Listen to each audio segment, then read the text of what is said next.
Oi. Have a remote here apparently on my tripod. So hello everyone who's watching in the recording. I'm in the blazer. It's a cooler day. We have rain and it's just very cozy. Made myself some tea. And today we're going to talk about Tantric Lifestyle, answer whatever questions you may have. And I'm going to go through my notes and see maybe there is something along the lines of, Киевушка, привет, Киева. I have some notes about the topic on male loneliness epidemic. And this stereotype of men are from Mars, women from Venus. Maman, hello. And then some other topic, that super cool topic I have is self-betrayal. Very big subject that I would like to focus on at some point. Perhaps today we'll touch up on that. Hippocrates, hello. Likewise, very happy to see you all. Thank you for joining. So I want to tell you the story of today. So here I have this glorious bouquet of sage and also of thyme here. So I had this after the trip, a lot of turmoil, a lot of excitement at the same time, then also a lot of social experiences, then new environment. And I realized that I was not quite connecting with myself. There was no moment in my recent life where I would just be able to connect with myself. I don't have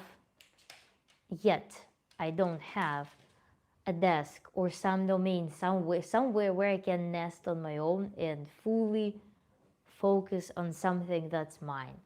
So I feel pretty pulverized, and so I had this growing craving to go and be by myself somewhere in nature, just to create a precedent in which I will reconnect with myself. So we have this beautiful mountain trail. There's a monastery, and then behind this, when you go through the monastery, there is some cemetery, and then from that cemetery, if you know, there is a trail that's paved with rocks that goes up the mountains. So I was super craving to go there. Today was a cloudy day, so the weather was wonderful because in the mountain it really gets really hot. Chunky cat, hi. So I go there, and today was like raining on and off. And I talked to my stepfather and said that the rain should stop at in the afternoon, so I would be good to go. And I go on the mountain, I climb up. I have probably the last quarter of the trail left, and the rain starts sprinkling. I'm like, okay, shouldn't be raining, so probably will be a quick rain. I sit on the rock and I'm just relaxing, waiting for the rain to pass, until I realize that I'm getting really seriously soaked. So I probably should go somewhere. Going up there, it's pointless. There's some village somewhere. I didn't know actually accurately. I didn't know how far I was up the mountain, so I'm like, yeah, I'll go down. It's longer, but it's easier, it's predictable. On the way down, I start seeing lightning everywhere above me. And then at the moment when I already was mega soaked, I was wearing a hoodie, so it's a pretty heavy thing that holds a ton of moisture. Everything is just like mega wet. So I am soaked. There's lightning, and bear in mind that it's a mountain trail, so it's narrow. And it's up in the mountain. I realize that feel like the rain gets really brutal. There are those spray bottles with super powerful jet stream, and I'm like, what's going on? It hits my legs, it hits my neck. I realize it's ice. So I got the jackpot. Up in the mountain, I get rained on, super pouring rain. Then I get hail and thunderstorm with lightning. That was a very Very interesting trip. So, though very enjoyable, and also big shout out to Barefoot Shoes that enabled this whole thing. I'm a fan of Barefoot Sandals by Bilenka specifically because they have an insanely good grip. That's where you feel like how your foot is really working on gripping the terrain. So big shout out to Bilenka sandals that enabled my trip today. So let's see the chat. Thank you guys. Are you sure not the voice after for what? Boom, boom, boom. Hippocrates space. I'm sorry. I hope you get that sorted out. Yeah, but as a result, I did harvest my tea. Unfortunately, though, I harvested. Apparently, there is a fake variety of mint, so I harvested this super huge leaved mint that had no smell whatsoever. So that's the thing. But it was so freaking wholesome to take a shower after all of this baking hot shower, and then to sort my beautiful herbs. How nicely they smell. Oh, it's fantastic. So, yeah. Uphill battle. Talk about Mohammed. Hello, you're new here. I'm Tantra coach, Tantra therapist. What's the content? Content, we typically go through some topics that Tantra coach specializes on, which is anything related to relationships, sexuality, self-realization, creative pursuits, personal freedom, even some things related to your career and stuff. And ultimately, I have a video, 13 Steps of Tantra, in which you can look at it in detail and see what Tantra is about, how it works. So today, thank you, Mohammed. Thank you for your kind blessing. Kiva, yes, herbs goal achieved. Yeah, we'll go through them really quickly. Sage smells fantastic. I think I also saw a bunch of rosemary, but I need to verify that. So, Mohammed, if you have any questions, please bring them up. We'll be doing the case studies. I want to pour some tea.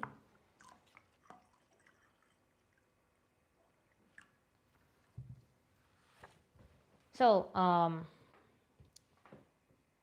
there was a ton of goat poop, I think, but it was weird. In New York, like flat terrain, goats, they have different poop. So I don't know for sure what it was. Maybe it wasn't goats, but we have mountain goats here. But mountain goats walking on the trail, it's kind of, I don't know, flamboyant for mountain goats to walk on trails because they walk on those vertical walls pretty much. By the way, I need to study the physics, how mountain goats actually walk, how they defy physics. I watched the video in which a mountain goat was fighting with mountain lion. Spider goats, exactly. And the mountain lion got thrashed because goat just jumps everywhere, and mountain lion was more clumsy than a freaking goat. That was stereotype breakage for me. So what's up, everyone? By the way, what's up, everyone? GCA, hello. Did you receive my email? We were all waiting for you, by the way, GCA. Mountain goats are my idol. Ooh. You would have a lot of spiritual experiences. Hippocrates base here. That's why they're goats, yeah. Yeah, it is really it's really phenomenal. But again, I'm due to research how they actually do that. What makes them capable of that miracle. Thank you and thanks. That's, whenever I get those compliments about hair, that's usually the streams when I forget to tag specific hair products.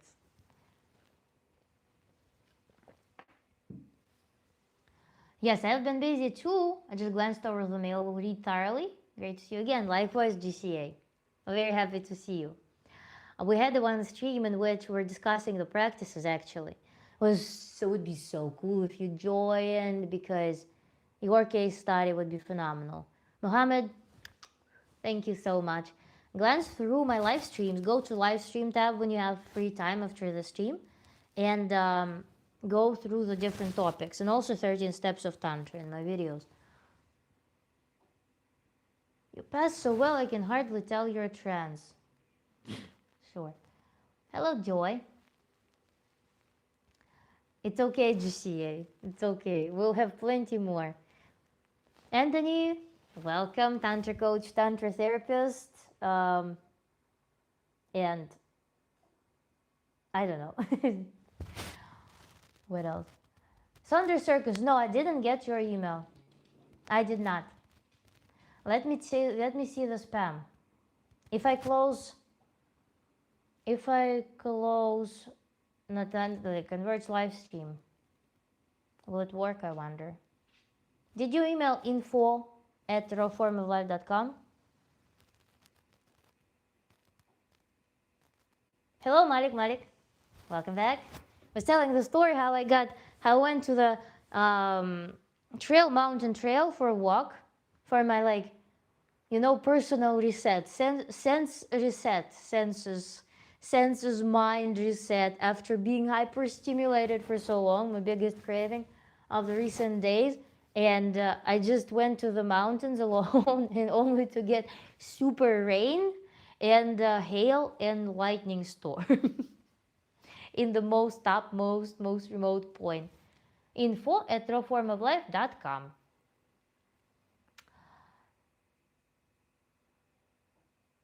Your legs are further. What? Did you derive it from my stance? Hello, GC. Well, thank you. Yes.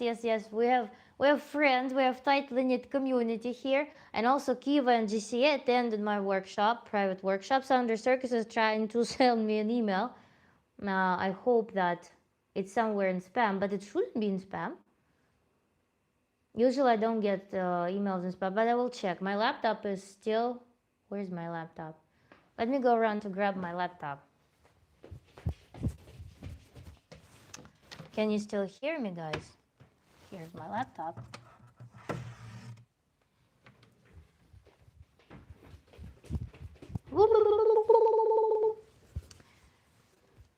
So, what is this you? My God, what's up with my? Please have battery. What state are you in? I'm in very blissful state right now. How was the relocation for you? Hope it was seamless. Oh my God, the thing that was the most extreme. GCA was working with on my dog's travel certificate because I don't know. You know how sometimes we don't listen to our intuition in making decisions. That was my big lesson again. But the lesson that is very memorable and strong. I went through this vet clinic that in the first appointment when I just enrolled my dog, because you need to be enrolled in order to get international travel certificates and other stuff. When I just came for the first, this formal appointment, hello, Fayek. I'm always misreading you, as you can tell. So I should have trusted that they're nuts a little bit, because in the first appointment they made so many typos and they confused my dog with 4-month-old puppy. They tried to vaccinate him. They started pushing some medicines. There was five people of staff working on our freaking exam. Just the exam, when they just look at the dog, they see, okay, this is a dog. And they made so many mistakes. I should have known that they are a little bit out of it. But I went with them for the international travel certificate. And that was a mistake because the vet kept making typos. And I learned about that my trip was going to happen literally the night before the trip. So I was in such a state. I don't know how I managed. I managed really well, surprisingly for myself, because I was able to even sleep through it. So it was really fascinating to me, but I didn't enjoy the experience. Oh my God, Zisio, thank you. Thank you for your contribution. So wonderful. Where is the chalkboard? Chalkboard, we're without chalkboard today. Can you forgive me for that? Can you? Can you? Can you forgive me for that? If I could delve into, if it's not too personal, if you're comfortable, what was the reason for relocation? The reason for relocation was that I I wanted for a long period of time, I wanted to live life with a good climate by the sea and with community and with access to things. Because in the US, unless you live in New York City, you rely on a vehicle. I cannot fathom this lifestyle. I just can't. It feels like self-betrayal. And actually today one of the topics that I'm proposing is self-betrayal, because that's something so huge, and there's so many ways humans betray themselves on so many levels, even the easiest, simplest one. No, you won't forgive me, Marty. I will validate your feelings. You're totally okay not forgiving me. So, I really want to sign in my email to see if Sandra Circus's email made it to the... You're on early. Get it done. To me, it's already late. To me, it's already past 9. What is it now? 10 probably. We betray ourselves regularly. Exactly. And that's such a huge... God, please just open my email. Hello.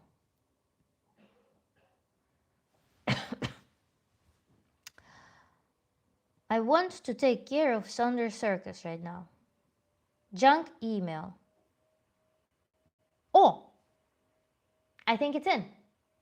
I think it's success. So it's not spam. And now we are good to go, Thunder Circus. Different room, new pain. Different country. This is so true also, as has all your cargo been relocated to, or is it in transit? Again, it's good to be back, to be home. You know, GC, I've been moving so much in the past several years that I kind of, I mean, my livelihood fits in a couple of suitcases. So, and also I will be, I borrow a lot of stuff. So whiteboard that I currently have, I borrowed, and I will be borrowing sewing machine, stuff like that. So, you know, there is fantastic practice, very brutal practice, I should say. It's a very brutal practice in a sense that it kind of contradicts the whole human heritage, the whole point of arts, the whole point of culture, acquisition of cultural things. The practice is the following. You spend several hours in this creative meditation, creating some composition. For example, out of flowers, out of some objects, and other things. You're not allowed to take photographs of that. You're not allowed to share it with anyone. And the only thing that the thing that you should do in the end is to destroy it in the end.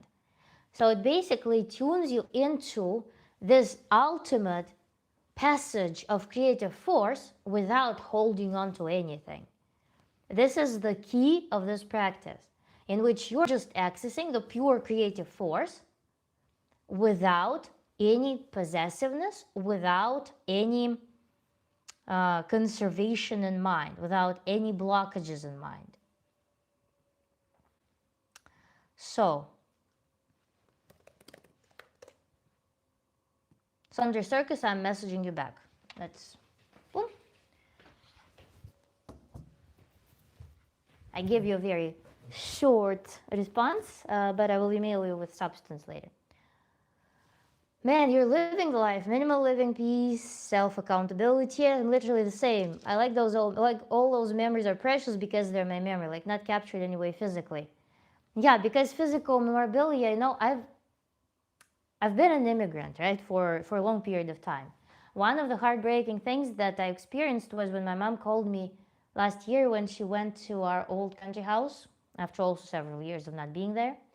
And the whole second floor was my brother and I's room. It was a museum of our life, of our childhood, of our like life together. And my mom was burning my clothes because mice started making nests and everything of textiles in that house. So they need to clean it out, and the clothes were no good. So my mom was sharing how she was burning everything, all of the possessions there.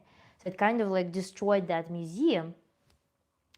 And then when you're moving all the time, moving, you kind of learn to embrace your creative capacity instead of just dragging on to possessions. Because also with all of the memorabilia, with all of the things, if for instance your parent or your grandparents give your parents their memorabilia, some sentimental things, then your parents accumulate more of the sentimental things, then you accumulate more of the sentimental things, your children will be, I don't know, traveling with a truck of sentimental things. So there's some balance that has to be found, I think. And yeah, I kind of happy that a lot of my creativity is online on the one hand. On the other hand, I mean, sewing, I only need something that has to be stationary is the tool, is a machine. Machine can be purchased everywhere, machine can be borrowed everywhere, and I can be just producing it. And my art is also usable, wearable, So that's what I love about it. But just artworks also, I've never been into habit of selling my artworks. For some reason, I always felt this weird attachment to them as well, which I need to break. I need to start selling my artworks such that they just don't sit somewhere turning into ashes, but serve someone.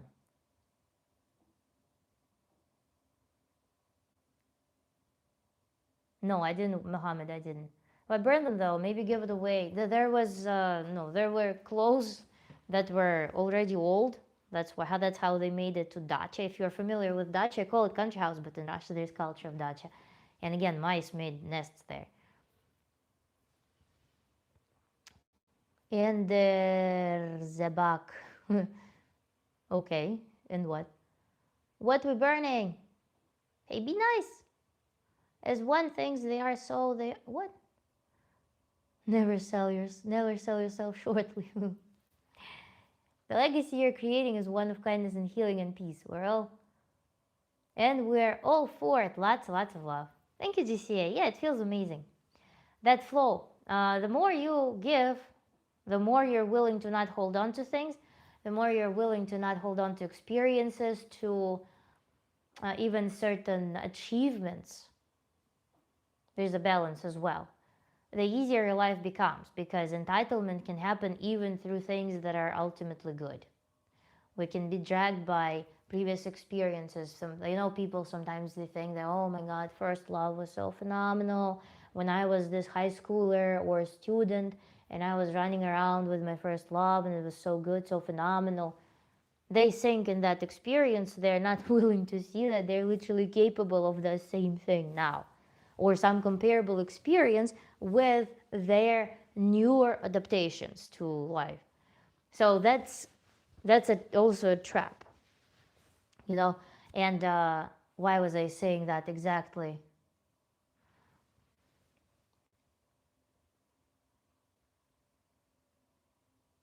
The face reflects the heart.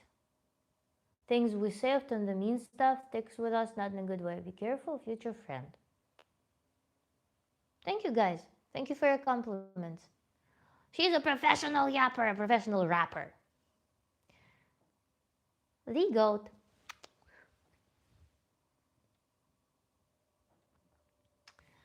But yeah, it's all about experience. There's the solution into human experience.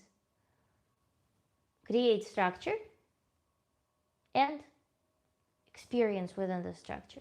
That's so cool. That's so amazing.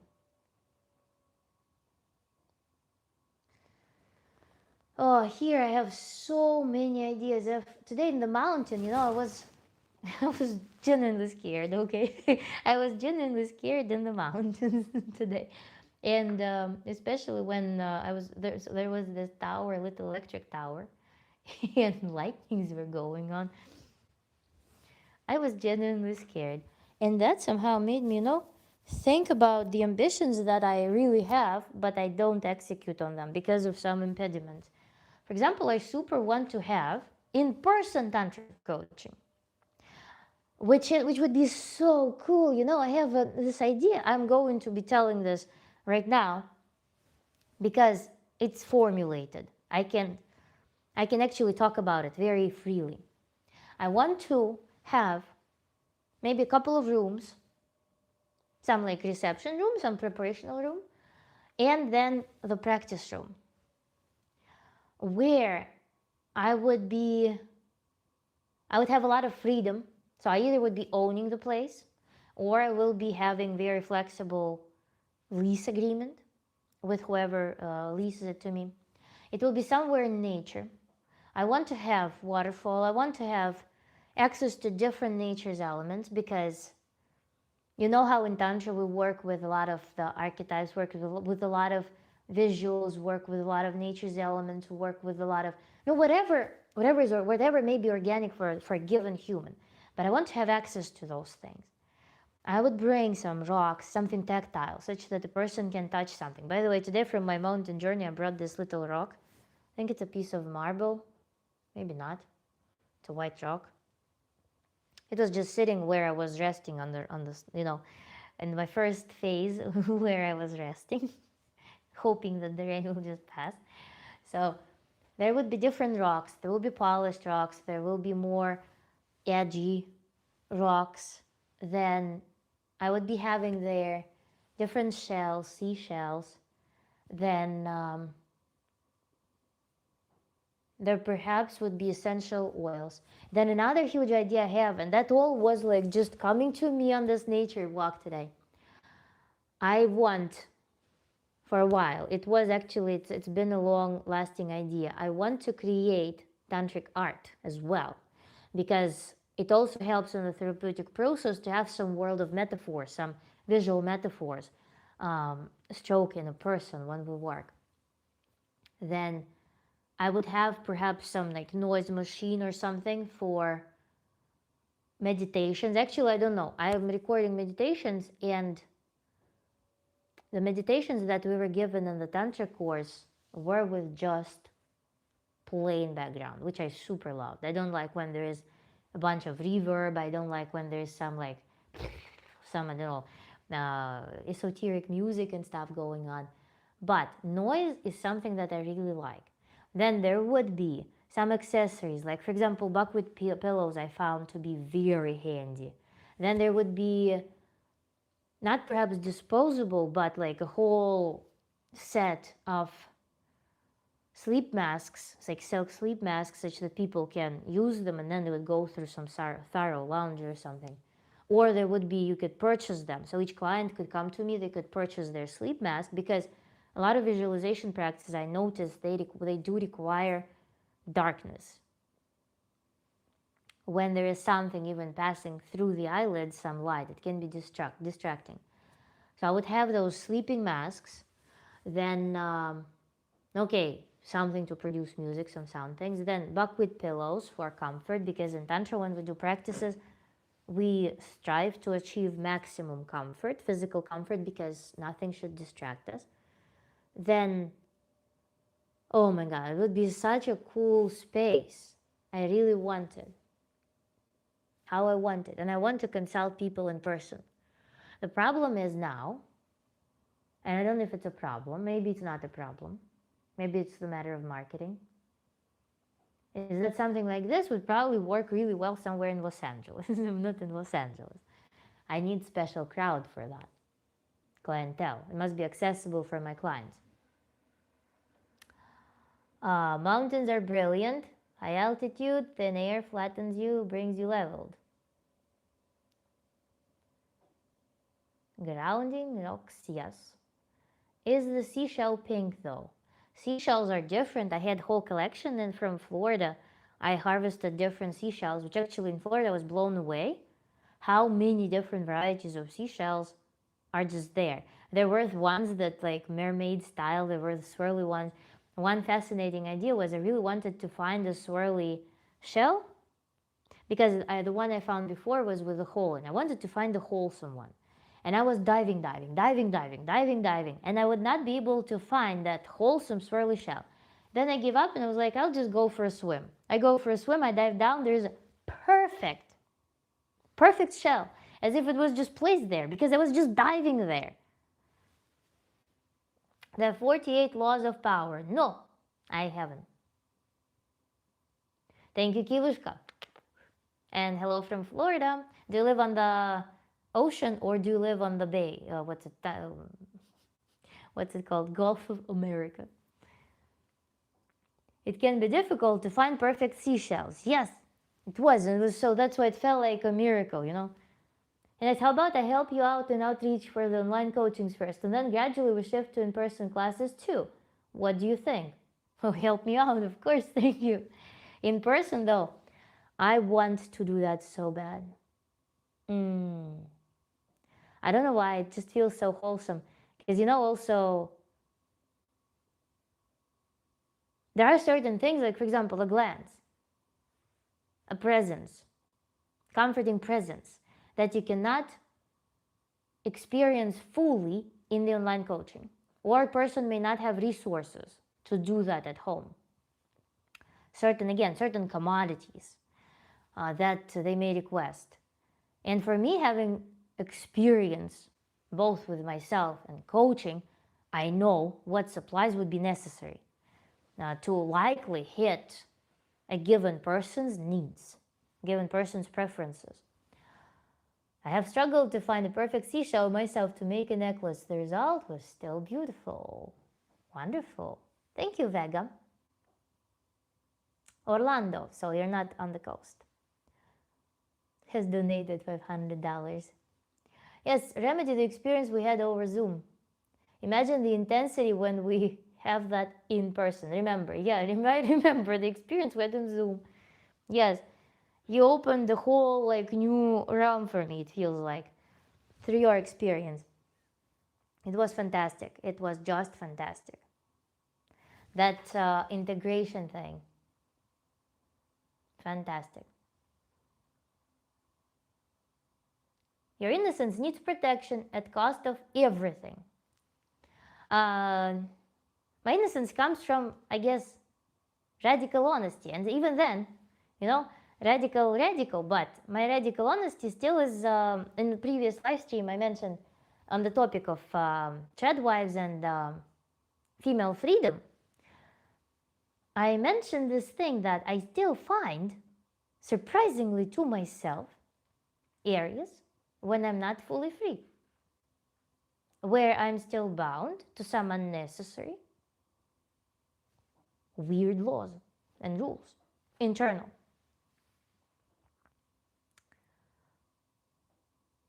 Zero.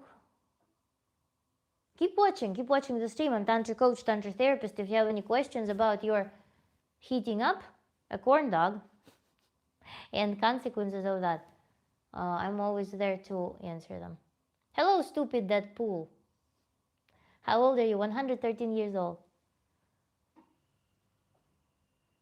Internal, but the camera outside is always watching. I don't care. I don't care. But plus also, I will move to the place where it's less of a thing. It's a place where people live much more nature lifestyle. Jason Bender, hello, very good to see you. Your website's on 3:10 in the afternoon in America. Do you know where you're... What? What accent is that? Oh my god. So it's really cool, you know.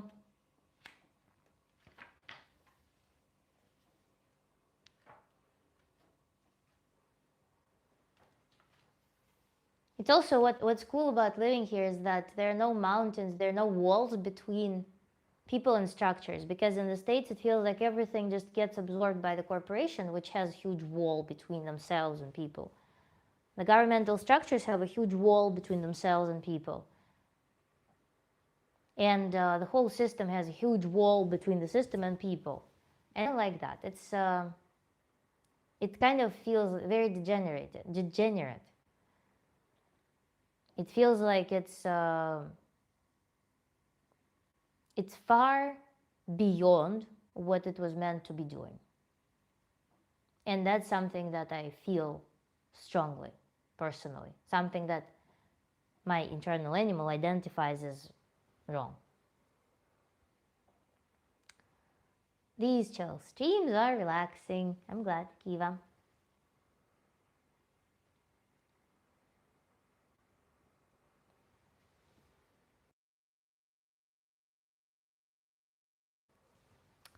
So, what do you partake, by the way? These streams are more productive than your other stream. My old streams are productive. Blah, blah, blah. But I'm here for questions, by the way. I'm throwing all those stories first. I want to share them, obviously.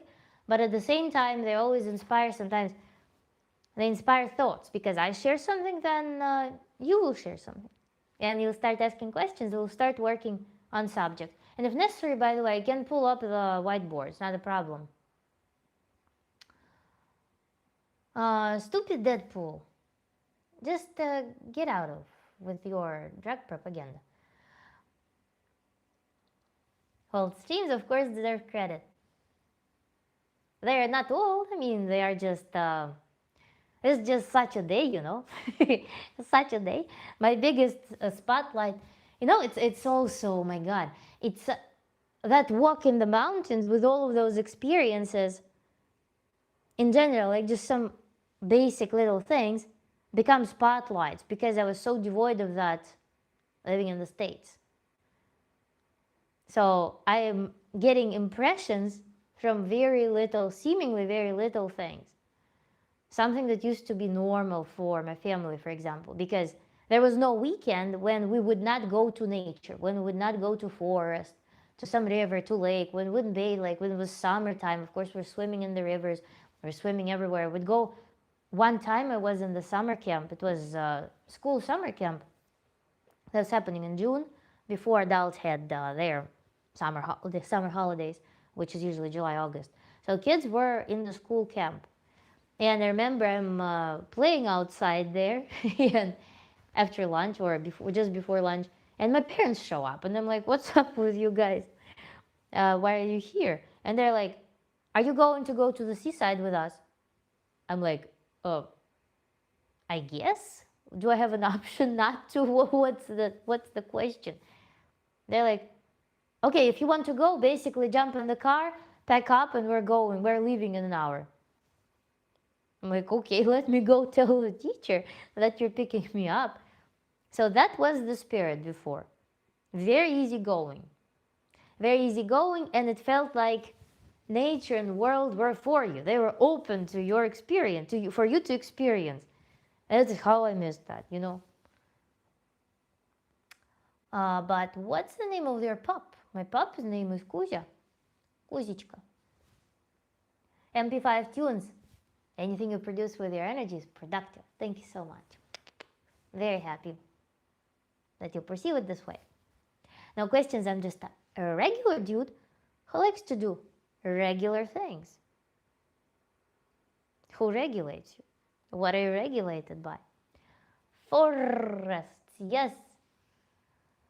MP5 tunes. Oh, you wish. Yeah, forests. And also we were, oh my God, we're also mushroom picking. I know so many kinds of mushrooms, but only in Russia, because they actually change. You know, when I moved to the United States, for the first time in my life, I saw bright blue mushrooms that were edible, that are normally bright orange. It was nuts. But I don't know mushrooms in the United States. They're slightly different. But in Russia, we had an encyclopedia with very good illustrations made by artists. And those artists, they depicted the good mushrooms and their fake counterparts. So we were harvesting them. I knew the locations, I knew the magic of mushrooms. It was such an addictive activity. Mushrooms, Hippocrates, yes. Yes. Лисички, подберезовики, подосиновики, белые грибы, грузди даже собирали, маслята, потом боровички, потом опята. We're all picking those mushrooms down. Only Q understood what I just said. Mohammed, I will see you in the next stream. Let me know. You can comment under this stream. I might start going live earlier. Feed it to hamster first. Yeah, times have changed, you know. Nowadays, I think it's more difficult to find pure mushrooms. There's so much going into that. I would not be doing that. I actually kind of cool down in terms of mushrooms. I love the process of picking them, which I don't do. Now I pick herbs. Ooh. 30% of sage just fell on the floor. But with mushrooms, yeah, they absorb everything from the environment. Понимаешь? Yeah. Yes, Kivушka. And they absorb everything. They absorb the exhaust. They absorb whatever. If you have some factory there, they absorb it. Sage, come on. Yes, what? What's wrong with sage? Very delicious smelling herb. What? What's with sage? What do you want? Darshil Kumar Dev is asking me. I just said what I want. I want to have a tantra center. I want to have 2-room office space that I would be able to decorate to my liking somewhere in nature, where I could do consulting, where I could equip it. Another thing, by the way, answer the question, what do you want? I have another thing. I want to open a health resort. This is my long-lasting want. So I know precisely what I want right now. Right now, you know, my previous want, super essential, super like animalistic, was to go somewhere where I live in nature, where there is access to natural, physiological human activities. And now that I've fulfilled that, I'm back to my other wants with even stronger presence because something else was fulfilled. And I want health resort, and I want my tantra coaching thing. And I also want to be able to create a structure in which I will put tantric art on my website and yeah, start consulting in person as well.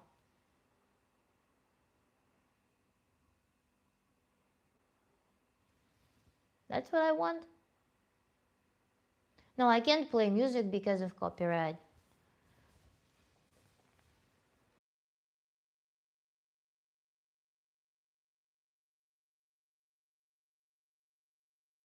You see, someone was complaining that I'm dressed not professionally in the last stream. Right now I'm dressed, I don't know, more professionally or less professionally. Same shorts though. So, I don't know if how, on a scale from 0 to 10, how professional it is.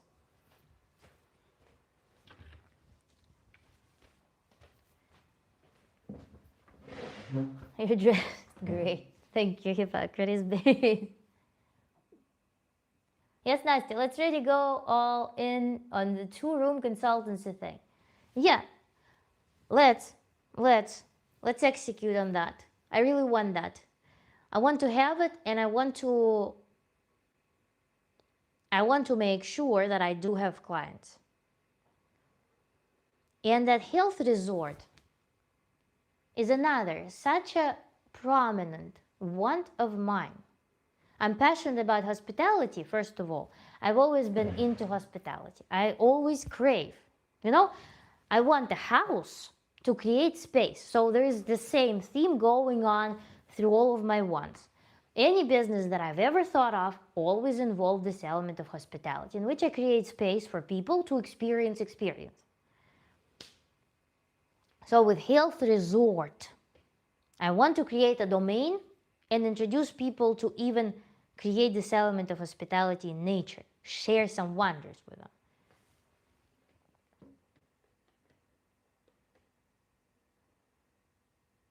Tell everyone to go and it's giving COVID Zoom remote work. Yeah. Yeah. What's up with druggies today? Get out.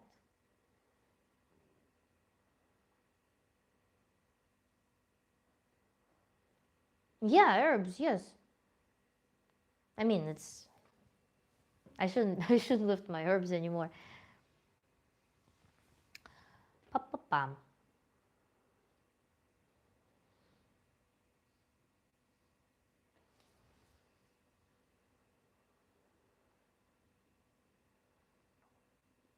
Where would you prefer to be located? Somewhere in Southern Europe, I would like it to be located. But reasonably, I think it would be reasonable to do it because a lot of my audience, a lot of my following is from the United States, so it would be reasonable to do it somewhere in the US. But the US is very expensive and huge, and at the same and nobody would probably have incentive to just travel across the US necessarily.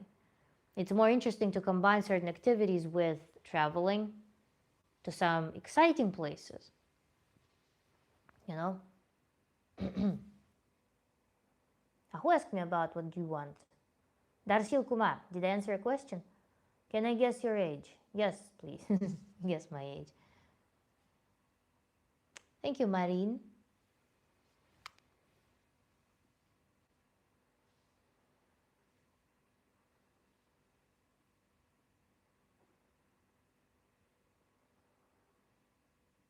How about US countryside? That's cheaper. I don't know if it's cheaper. US countryside, no, make people go to US countryside. It's very desolate usually.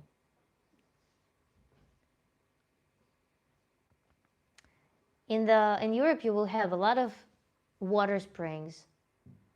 You will have seaside. You will have mountains. You will have so much landscape diversity that it's and also climatic benefits. Because in the States, if you look at the coastal United States, a lot of the area is swampy and desolate, unless you go to some actual resort somewhere in Florida, or if you go to California. So California would be my only choice in the United States for location of both of those businesses.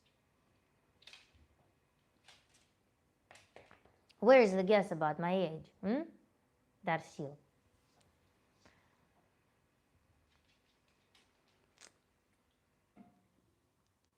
Like a slightly popular region, more accessible region of Europe. Yes. 2025. No, it's not true. I mean, it's also biological age, maybe, I don't know.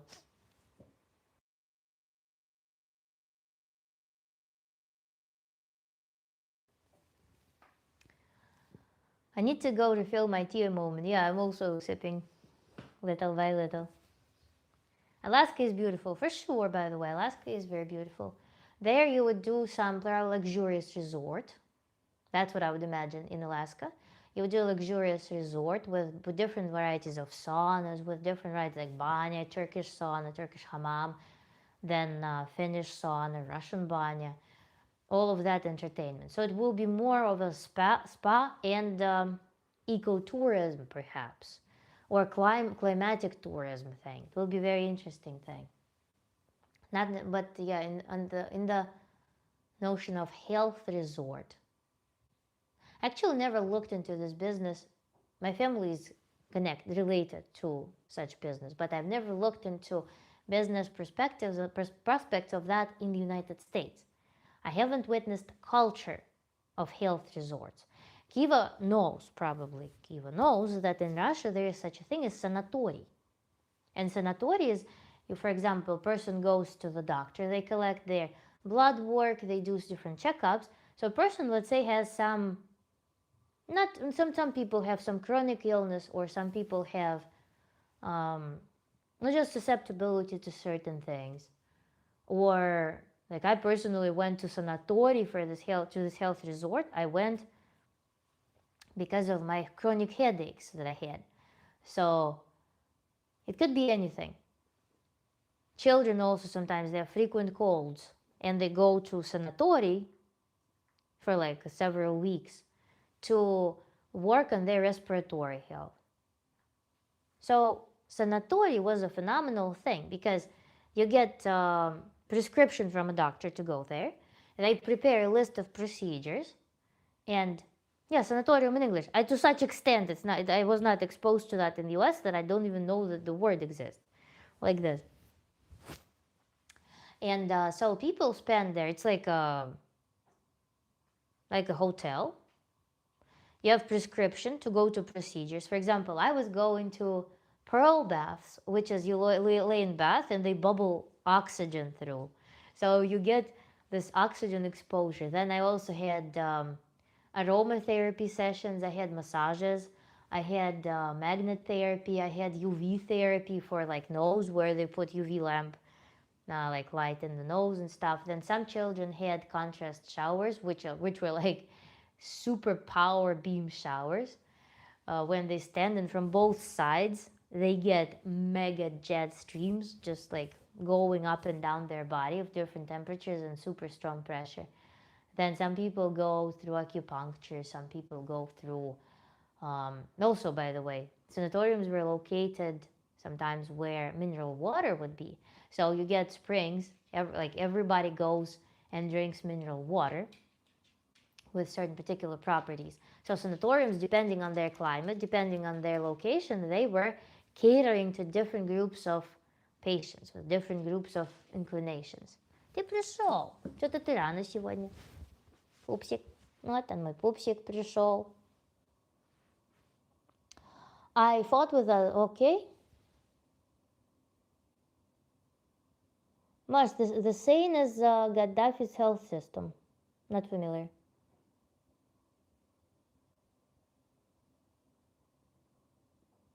What's up with the drug addicts today?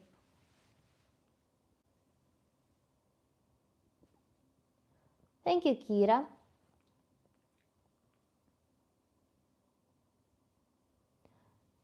Gaddafi was very, very invested into. Okay. Kiva, welcome back. Sabrina Carpenter, wow.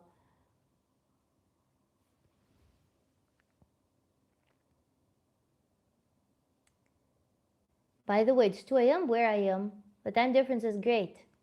You arrive at a very peaceful and quiet time, just chilling.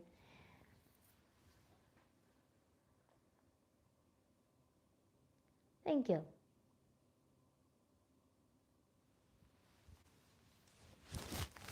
Маленький мой, ты пришел на стрим, ты видео записываешь, дома умничка. You look like if there was a zombie apocalypse, you'd be one of the first people to turn. To turn what? I'm not familiar with zombie folklore as much.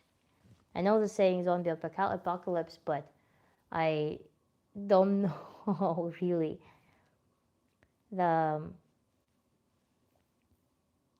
premise. To turn left. Yeah, exactly. Hello, Likey. Welcome. Собака моя, ты что тут сидишь, уселся? Иди давай. Иди своим бизнесом занимайся. Ты бизнесмен мой, иди. Ты пойдешь ножками? Нет? Ты будешь тут сидеть? А что это такое? This unprecedented. My dog... Oh, he wants to go. Okay. Nothing unprecedented. Может, тебе стульчик поставить? Ты рядом сядешь?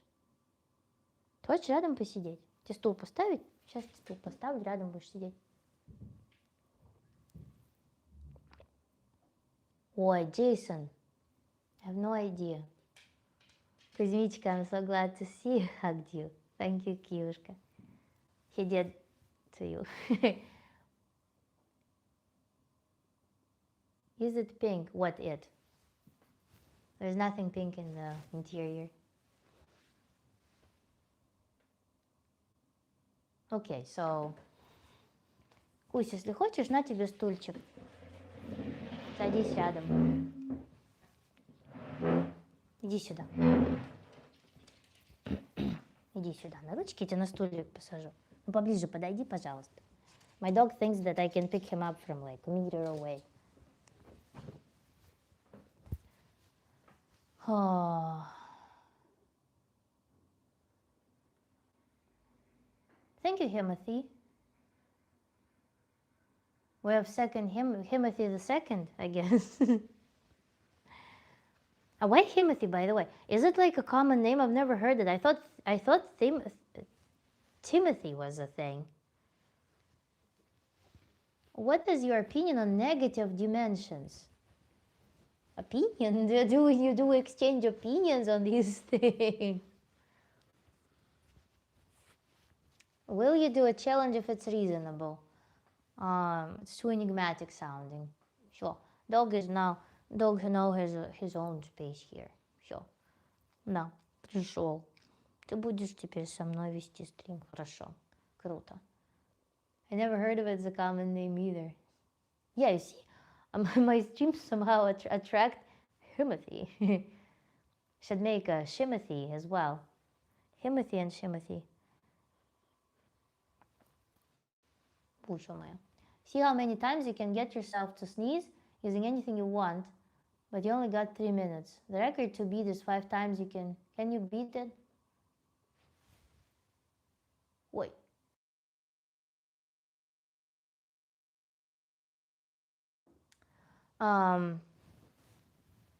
You know, by the way, about sneezing, I have a nerve here in the eyebrow, like above the eyebrow, like here.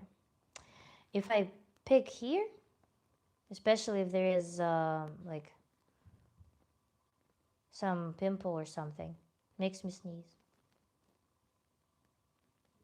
I'm not joking, that's how it works. But only, I guess, when there's a pimple.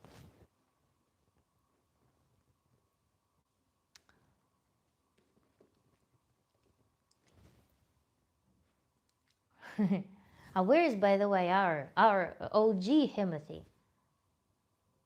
Are you here just listening or no? Raise your hand. Hello, Anna.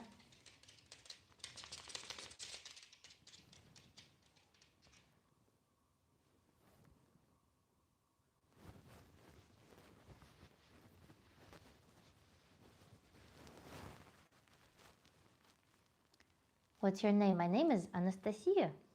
Настя for short. Kazkazni Zainka. Nice to meet you, South Africa. Our geography is expanding, you see? So phenomenal. Do you believe in non-physical things? And what's non-physical things?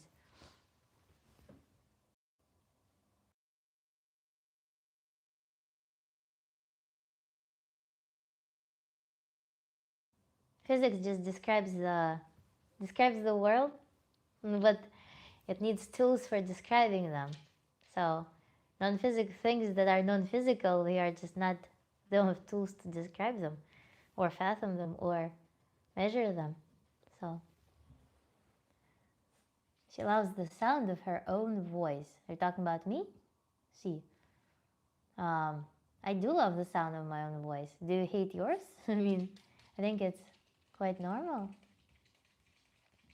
Thank you, Anna, so much. After America got its name, Canada got jealous. 3 guys.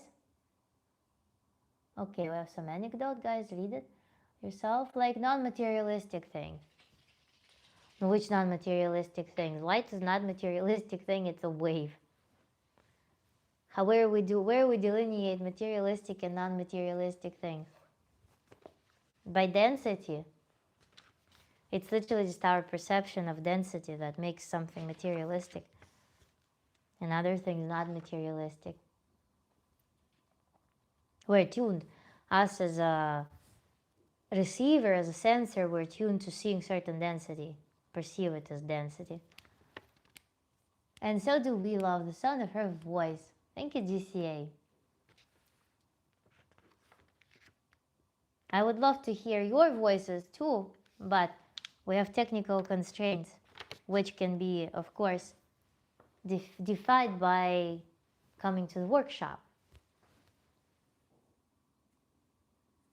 Kivushkom, thank you for shout out. Like and subscribe to my channel, guys. And also, I am here for your questions, guys. I so missed you, and I'm really looking forward to working on stuff with you. Anything beyond the domain of UMC square, non-materialistic.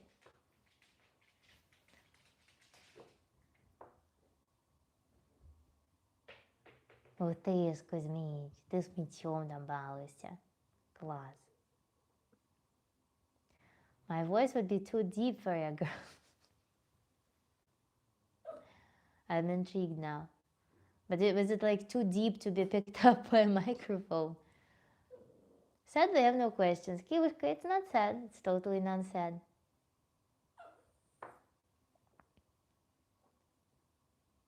All it takes sometimes is one foot fetishist to stir the pot a little bit. I'll be back.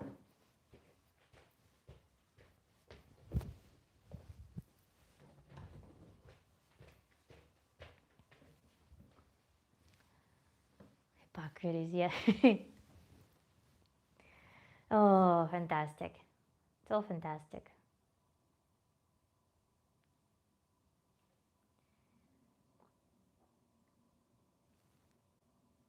Just vibing, I guess. Non-materialistic things. What do you mean by what exactly is in your mind when you think about non-materialistic things, Darshin? I'm just curious because it's never almost never, I shouldn't say never, but almost never that people think about just everything that's not understood by humanity. Mary Milliner, hello. What's the time here, Nastya? I have no idea. 10:30. Let's talk about fear. Is fear an imagination? Electric aura. Fantastic question, fantastic suggestion. We are going to talk about fear. So, and whether it's imagination, fear, well, let's, as always, like we always do, we try to bring it to as grounded, plain as possible. What is fear? You go like today's example, I'm walking along like in the mountain trail. Mountain trail is wide and then it's narrow. And then you see how, oh my God, the cliff is exposed. Before I can think about anything, any concept about this trail, you know that sensation somewhere in around your butt, that like very interesting sensation, some tickle that makes you feel fear. I did not think about it. It's just a default feature in my body to perceive it as something scary, something not easy. When I make a loud sound, my dog, that is even though smart but still quite instinctual, governed by natural mechanisms of like built-in reactions, built-in algorithms, will jerk. So will any human. Fear. When we know, for example, that a certain scenario may be associated with heightened threat, like walking through the forest at night, when visibility is limited, when there are a bunch of sounds, when we also perhaps know that it's unsafe. Just the fact that it's an external, low control, low visibility place gives us animalistic feeling of fear.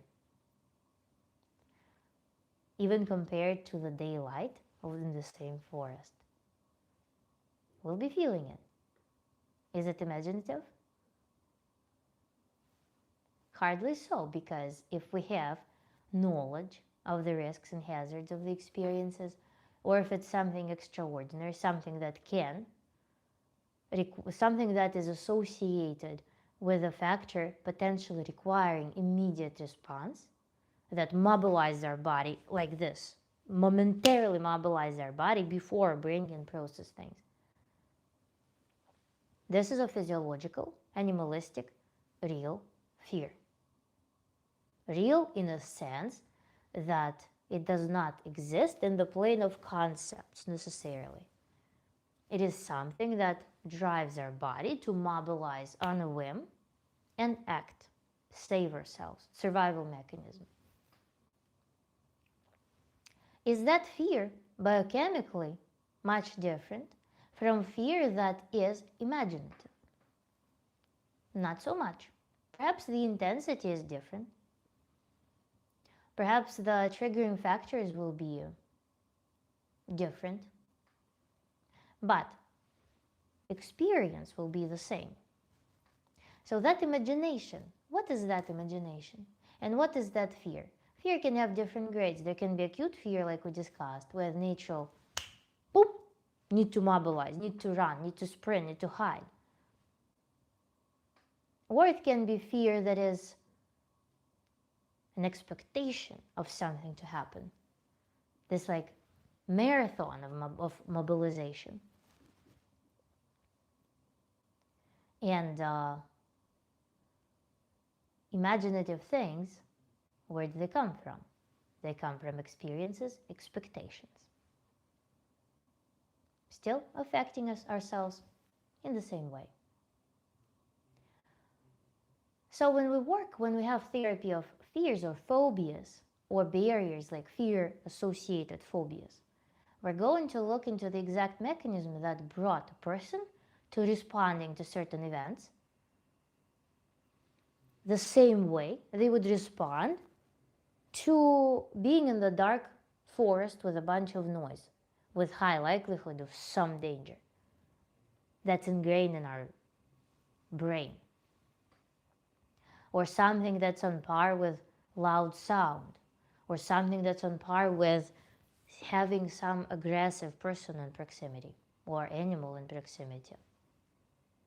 We need to identify why that specific thing, for example, going on stage and giving a speech, gives a person this animalistic shiver. What's in that? What is their story? How did that turn into how did that develop a defense mechanism against it?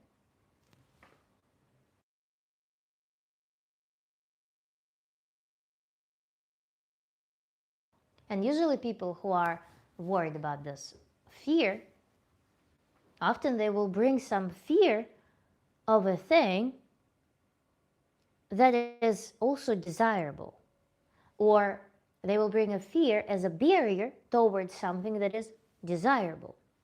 So there is an incentive to get rid of it. For example, fear of new places. I want to experience new places. Fear of company, new people. I want to experience new people because without it, I'm not going to build a community that I desire. I'm not going to be developing. I'm not going to be able to network. I'm not going to be able to do things that I want deeply. So we go and work on that. How to disconnect this animalistic thing from an experience, how to neutralize the experience.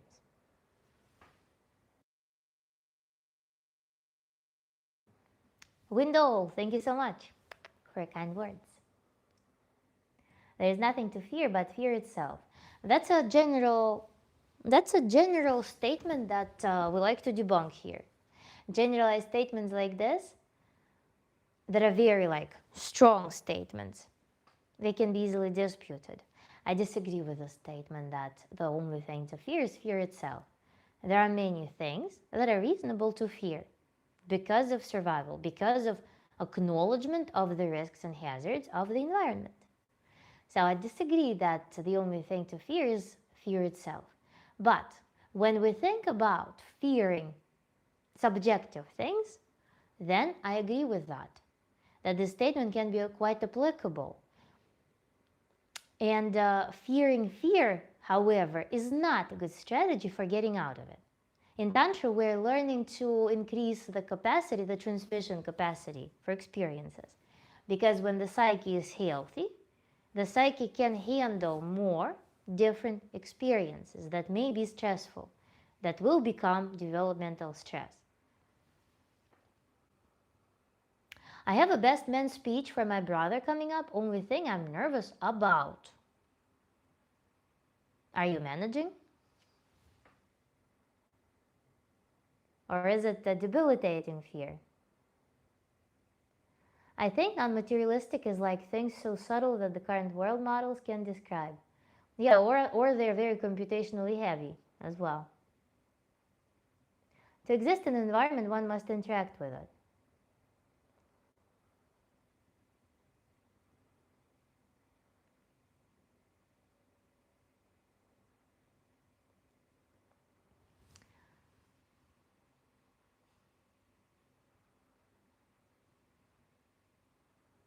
I struggle with fear myself. How do you struggle with fear? I want an example situation. How do you exactly struggle with fear? Like there is, for example, how we like to draw it, right? We have some desirable experience. Then we have fear, some unovercomable barrier, and ourselves. So when we look at this desirable experience, the first thing that we see is this barrier fear that prevents us from taking an action. Or how does it work for you? Animals sense fear and they might bite. Why? Yeah, that's true. Because fear is mobilized state. Fear is the state in which we can attack.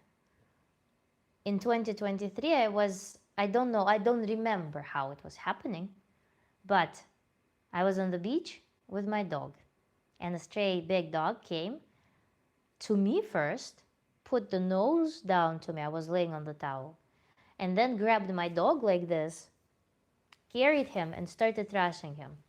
I don't remember what I did to that dog, but somehow this fear, this adrenaline, made me capable of convincing this dog to release mine and run away. I have no idea what I did, but it would be reasonable for that dog to sense this reaction. So yes, fear is our ultimate mobilization effort to save us, that survival mechanism, very strong, powerful survival mechanism. And again, the question is, why does a human feel like they're in survival when they are trying to tackle some relatively neutral or even potentially pleasurable or developmental or exciting experiences? That's the big question. Chrome, today, wonderful. Thank you so much.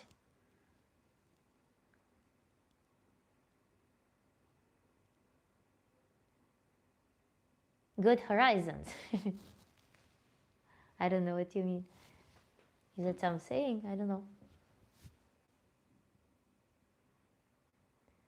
Tim Alcorn, hello, welcome. Tantra coach, tantra therapist here answering your questions, working on fear.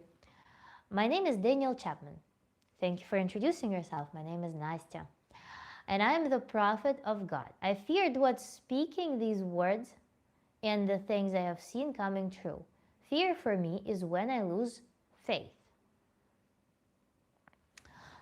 Fear for me is when I lose faith. So there is a very narrow thing that when you lose faith, which is something that exists in your mind, you have a very strong response, like you need to survive.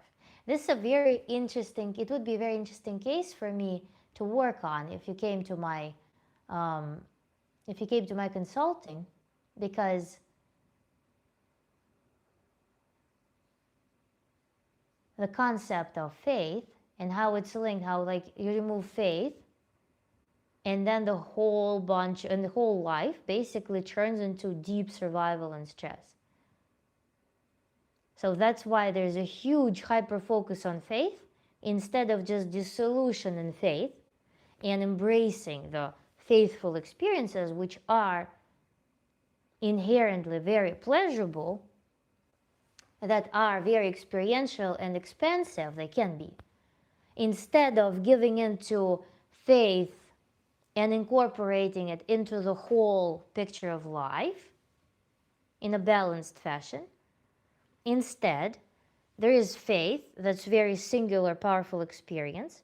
And if we remove faith, then there is everything gets flooded with survival, fear, and stress. Very interesting dichotomy. I want you to picture the situation in which you completely calm down. You're breathing your life in and out very with ease. Then you have faith and everything that comes with faith in your life. You dissolve it, you make it this beautiful like sea, or you make it air that you're breathing. It's omnipresent. Instead of having it there, this like super focused faith, you dissolve it into everything is vitalized with how you feel faith. When you vitalize everything with how you feel faith, like faith fills everything. Whatever faith constitutes to you, it can be experience of some divine love, it can be experience of divine harmony, it can be experience of this ease, glory, whatever, this spiritual experience. Fill everything with this faith. And that may create many more anchor points in your life such that you're not scared of losing it. You're not grabbing onto faith because it's everywhere. You're swimming in it. It's omnipresent in you, outside of you. You inhale it in and out. And it never shrinks. It never disappears. And from that, you will be expanding faith instead of hyper-focusing on faith. Do you see what I'm saying? Because when something becomes hyper-focused point, then losing it becomes terrifying. When you expand something, when you make it omnipresent, when you yourself increase yourself in this metaphysical space, everything starts being perceived with ease.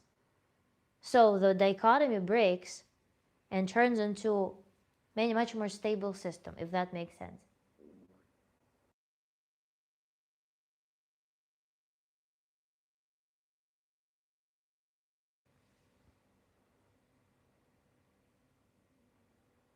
What would be the difference between imagination and illusion? I think it would be applicability. An illusion also can be forced upon. It may not be voluntary. Imagination is more voluntary, I would say. Illusion can be involuntary. And applicability as well. Imagination, we usually imagine from some creative pursuits, from the human curiosity. Illusion is either, again, involuntary experience, or it is something that we don't want to notice, and we create some substitute for it. When we're not capable of seeing it for face value. When we deny the function of certain process in our life. Example, relationships. A woman is in a, let's say, we'll use cliche, or let's say a man. A man is in an abusive relationship with a woman. He has an illusion that this woman will somehow heal and become better, will start treating him better. It's an illusion. Because nothing is done, nothing systemically is done. So this person cannot see his woman completely. They think that there is a part that's not that does not exist, the bad part. And the good part, they accentuate too much. So they perform the substitution. They refuse to see the person as a complete wholesome person. They divide them into bad and good, and they suffer a lot from the bad side of this person, this partnership. And at the same time, they try to heal through the good side of this partnership. But the suffering, they don't attribute to the, this bad side, they don't attribute to the person as like some inherent quality. And so they live in illusion, effectively. because they try to distort their perception of the real features of this person. They try to augment that for survival. That's illusion. Imagination would be imagining, I don't know, that what if she had, I don't know, brown hair instead of black hair or white hair. I'm imagining that. I'm fantasizing about it. That's imagination. Illusion would be to think that this person once will have brown hair instead of white hair, and living with this illusion. For example, making relationship success contingent upon this idea that one day she'll have brown hair instead of white hair. And I'm living this life on the premise that one day it will happen. That's an illusion. What do you suggest for someone dealing with no matter what I do, okay. I believe faith can change the mere fact you're chasing faith is unfaithful. That's an interesting take.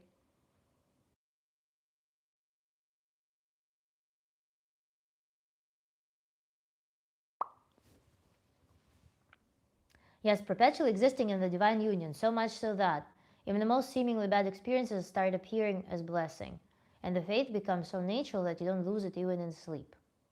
Might be. I chase the Lord for there is no light without him, and I know the life that would come to me if I choose to not to chase. Money, power, and long life is not what I want. Act for peace on earth.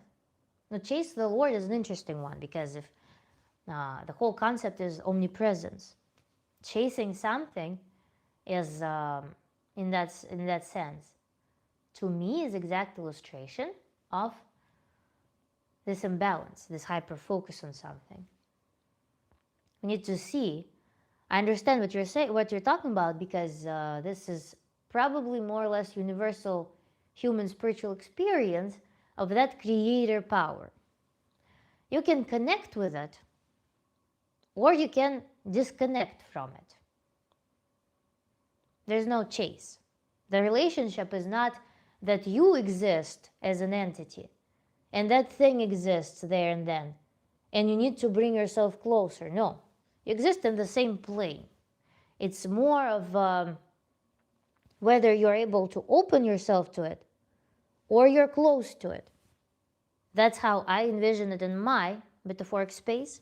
Maybe you have other better analogy. Nobody got time. Not true. A lot of people have time.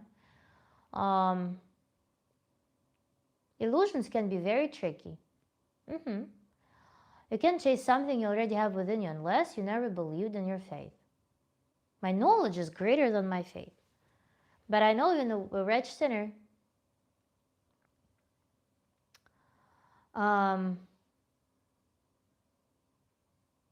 why also? I mean, faith is, I don't know if are you new Windows Soul? Are you new on my channel? Let's test the waters a little bit.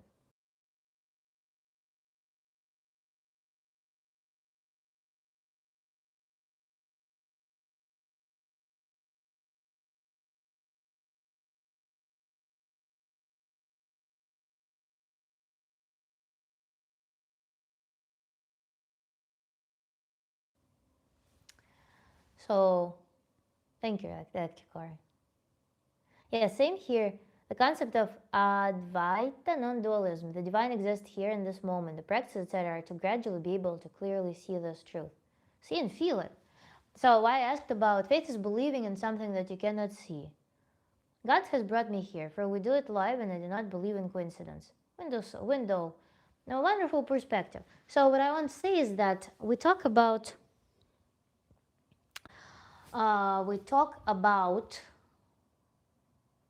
GCA brought up wonderful point about here and now, and life exists only here and now. What was the thought that just slipped? So you think a man's ego can have him lost in himself? Ego, yes. Electric, I don't know if you attended the live stream in which we're talking about how he can be reading reading the writings on the wall, facing that wall of your ego, like trying to conceptualize something about yourself, as opposed to turning like this, having your ego as support, knowing a lot about yourself, fueling up from your ego, and moving on to your creative path. That's a huge thing, actually. The ego, the component of ego that is associated with external concept of self. Like, I am this, I am that, somebody told me that I am this, I have these qualities.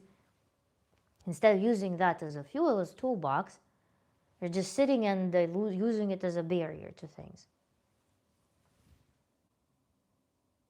So yeah, why I asked why I asked about that, whether you're new on my channel. We have this, it's my outlook on this subject is that there's no belief. There is either knowledge or feeling. Belief is something that exists in between, something that has to be forced upon you. You have to induce belief. You have, basically, it's self-deception in a sense, because you have to convince yourself that this is true without having any sensory information or rational information, experiential information about this experience. So that's why I'm saying there is no belief. There is either knowledge or there is feeling for precise things. Feeling is precise and knowledge is precise. Belief is like, I kind of know it or I kind of feel it. It's incomplete belief or incomplete knowledge. Incomplete feeling or incomplete knowledge. So belief is, in that sense, is a redundant term. When we're talking about tangible things, it's either knowledge or feeling. I feel emotions. I feel with my senses. I feel the experiences. I have intuition that I also feel. And I know things. I know that if I go out in the rain in the mountains, I probably will get soaking wet. And I also know that there is a possibility that there will be thunderstorm and hail at the same time. And I know that, for example, I can harvest herbs in spring and summer, but not so much in wintertime. I know this. And I feel, when I go in the rain, I feel that it makes me wet, it makes my body wet. I don't need to believe in that. So that's why it's so important to perhaps give yourself this mental experiment. Remove the concept of belief that has to be forced upon and only operate with knowledge and feeling. I feel God. I feel God. I feel this creative force, and I can go and connect with it deeply. For example, yes, when I'm doing some chores sometimes, or when I'm thinking about something, I may not be necessarily fully connected with this ecstasy of this present that I can feel. But I know how. I can feel it. I can feel this presence.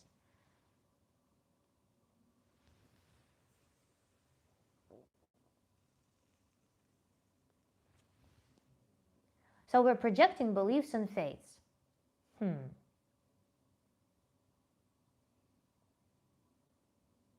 I believe I'm right. You said you gave to convince yourself. So it's in fact internal, not external, I believe.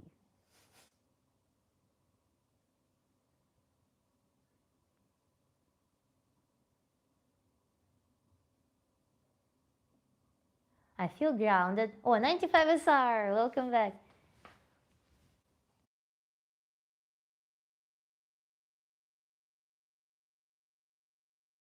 What do we have here from 95 SR?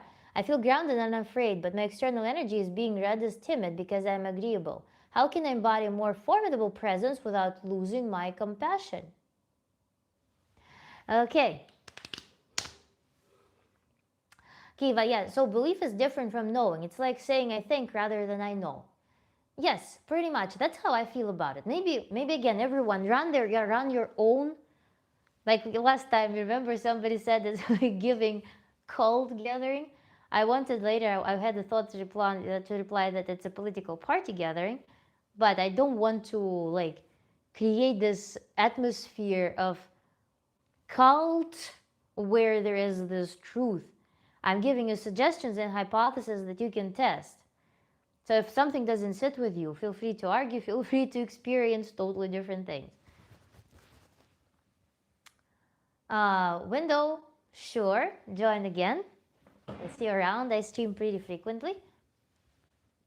Yes, it kind of sounds like gaslighting in a way. Yeah, it's like forcing yourself to know or experience something without satisfying the criteria for feeling or knowing. So that's how it's. We can feel, for example, I feel like I will win a lottery today. I feel like I win a lottery. I don't believe in that. I feel it. I cannot know that, but I like woke up and I feel like I will win the lottery, you know, something like that.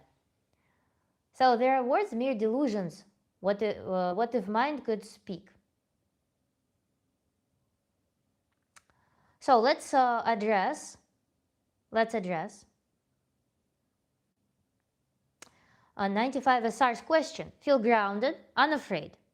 External energy is being read as timid because I'm agreeable. How can I embody more formidable presence without losing my compassion? Formidable presence. Formidable presence. You want us to think and be the observer.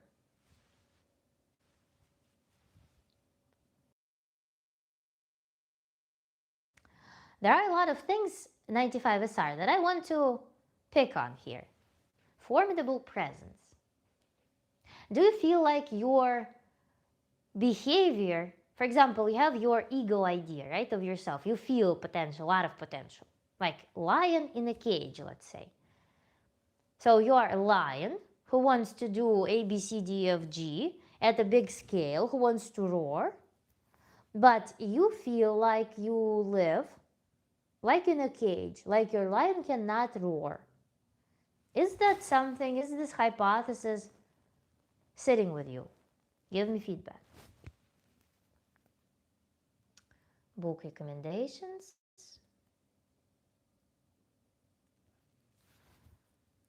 Now we're working with 95 SR on how to project. Yes, 100%. Okay.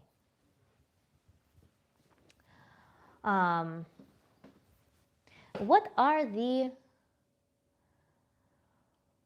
it's an interesting one because you see the paradox is that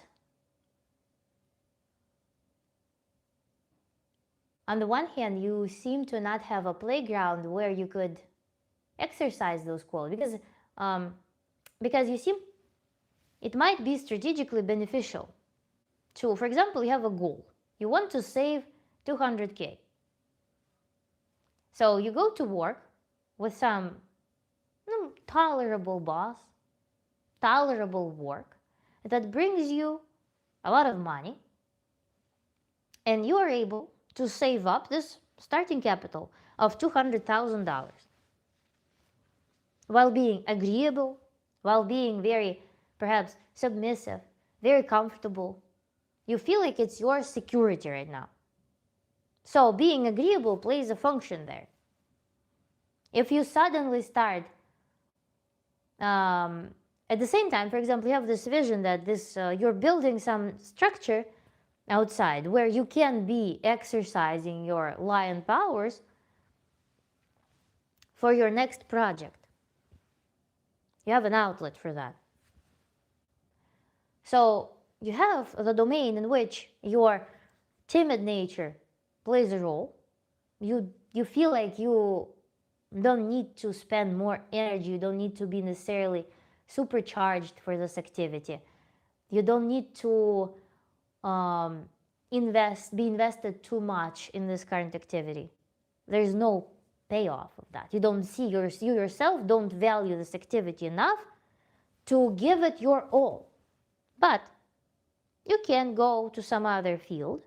For example, you want to you want to turn your secondary activity or some idea, you want to turn it into entrepreneurial path. And you're putting your energy there. So that dynamic totally makes sense. You know exactly what your boss likes. You know exactly how to invest minimum for maximum outcome from your work.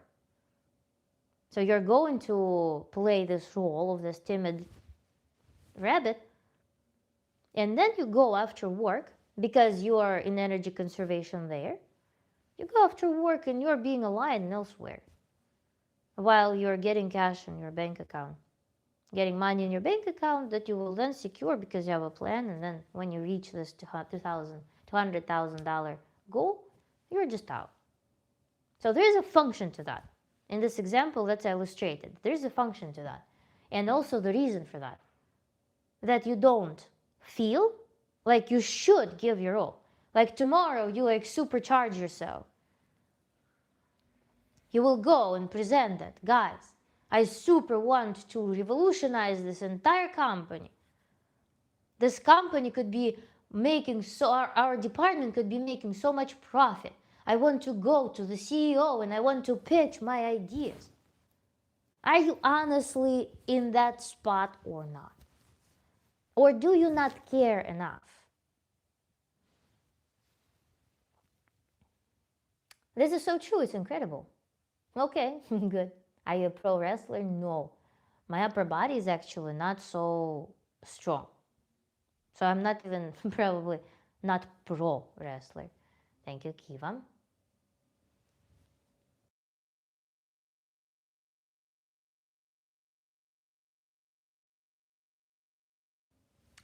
I'll give you 500 gifted if you flash the camera. That is $500.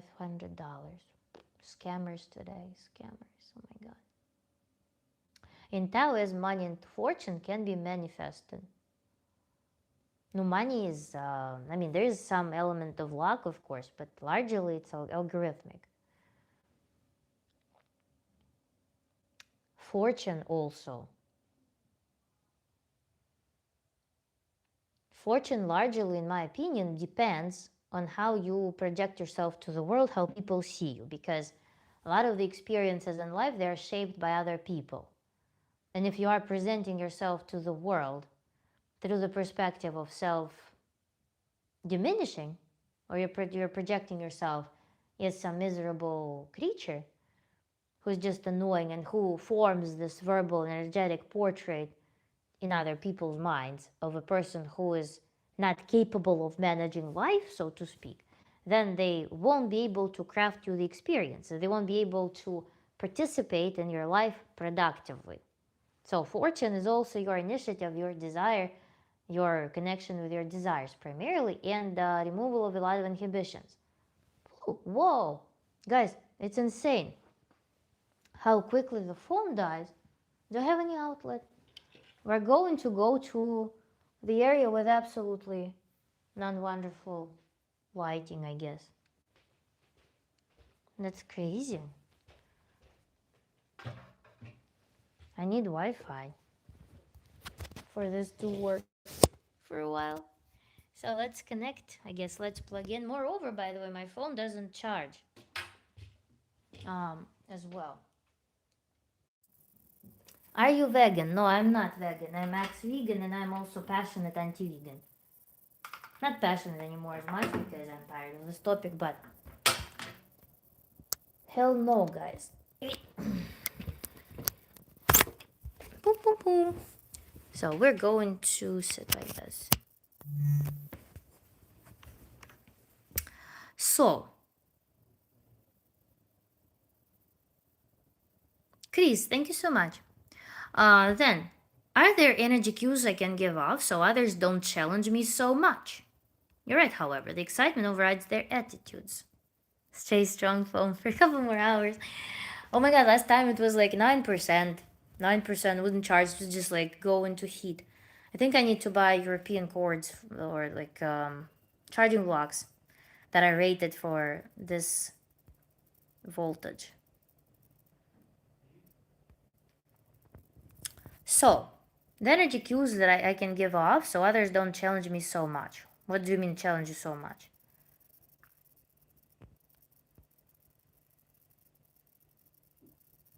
What's the difference between vegan and vegetarian? Vegan and vegetarian, they have difference in eggs, dairy, fish. Vegetarian is more flexible.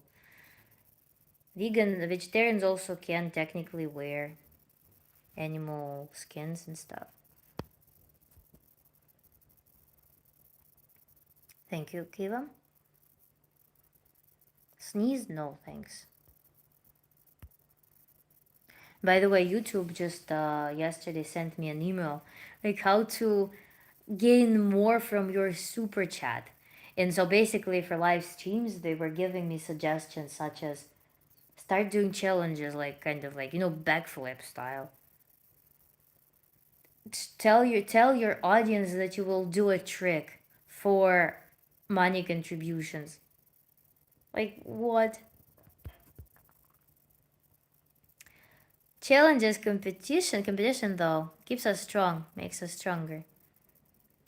Ben, hello. Thank you.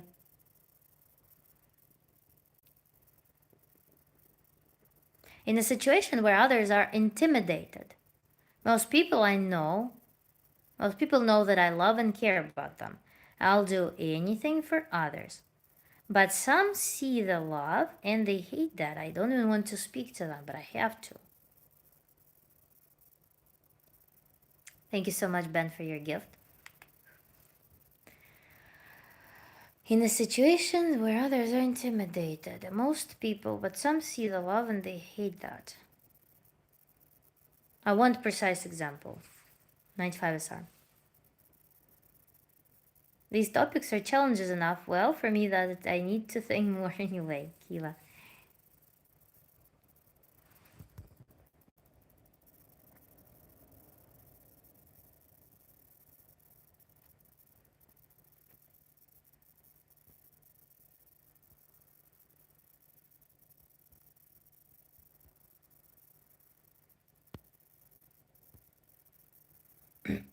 Where are you from?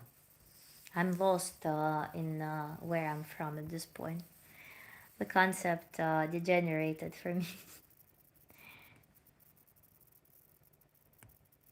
because the history of my family is just being moved and scattered and uprooted all the time. So we're nomadic, I guess, nomadic family, hunter-gatherer style. I want precise example. You're brilliant. Hippocrates. Because I don't want to make... I already made speculations on this general case. Precise thing can be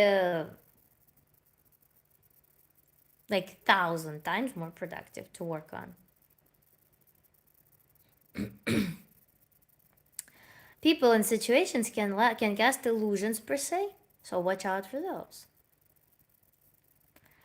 Okay, YouTube isn't aware of mind challenges apparently, so you're doing fine, man.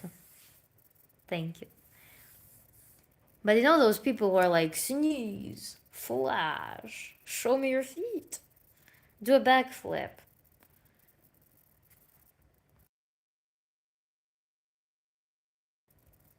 Sure, I have a business on the side. It affords me to go, yeah, like this fortune telling here. So I have, it affords me to be able to do favors. I also am able to stand up to leadership because I can leave at any time. Toxic people see my lack of fear and they may attack me in meetings or spread rumors. And those rumors do what?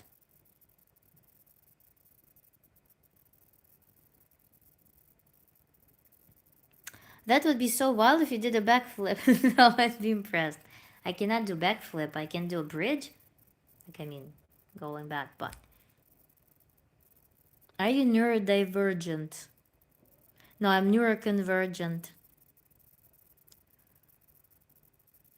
Simon Slayer. Yes, there are a lot of strange people. Are you in Roma? Not yet, but it's in my plans. I have I have this thing where I sold my own clothes, And I've sewn several garments for the trip, specifically in Rome. And I have a fantasy of me waking up in the sunrise and walking through the city before the tourists wake up. And I know exactly where I want to be there for that. Attack me in the meetings. What do they attack you in? How can you be attacked in the meetings? Do they attack you or do they attack your work? Because they're two different things. Attacking your work is they're giving you a service of quality control, of identifying vulnerability for you. So is if, even if someone attacks you and you perceive it as an attack, they're helping you to identify vulnerability. So what's wrong about it? Unless they are okay going and creating some legal obstacles, unless they are violating the law and doing some harm, like obvious harm that's against human rights. Outside of that, all of these people are giving you a service of locating the vulnerability for you.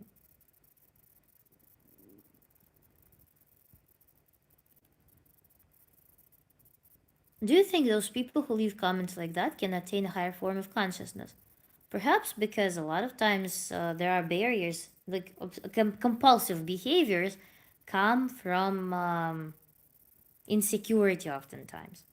Insecurity creates a barrier between their consciousness and their actions. So it may be quite. We had examples when people who appear as trolls start bringing some substance, but it's rare. Oftentimes people just get blocked.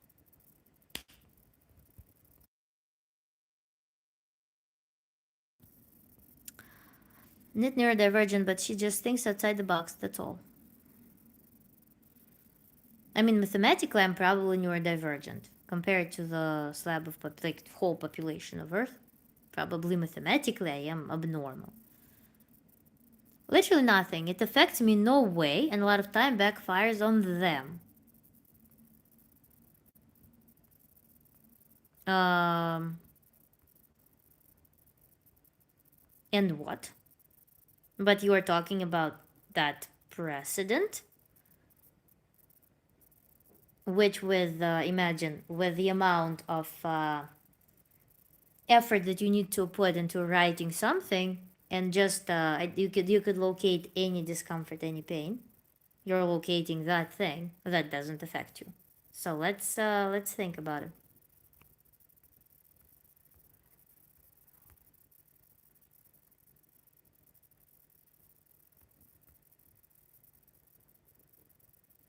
But I think I have a practice for you. But I want to give some thinking going, such that the practice would land on some rational ground as well, such that practice doesn't come only in a sensual way. It's usually overdone, some small detail blown way out of proportion. This person has favoritism in their favor. Is there a way to make an aura stronger? Should I snap at them or continue to be nice?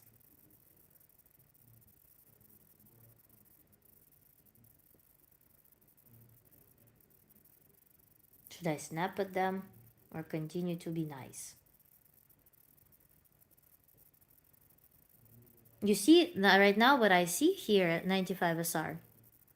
Listen to me, don't write anything. What I hear here is there are two opposite poles of snap at them like aggression outwards, or be nice that is perceived as aggression inwards. Like, who do you beat? You're asking me for permission right now?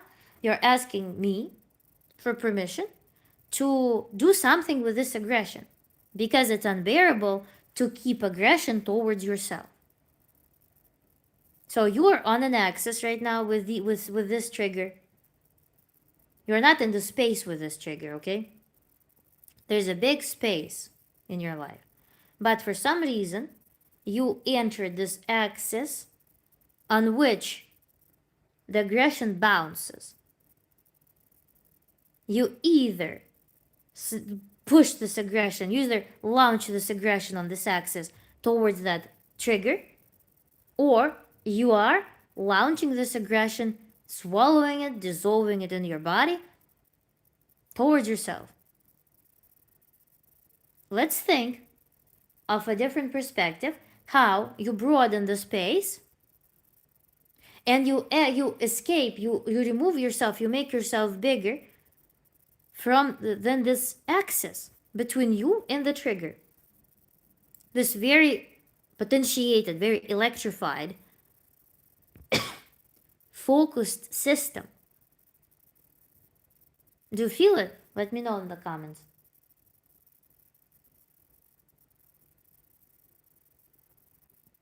What if I can doodle on the screen? Would be cool. YouTube, if you hear me, YouTube, make it like possible to doodle. It'd be so cool. I feel it, Hippocrates. Ooh.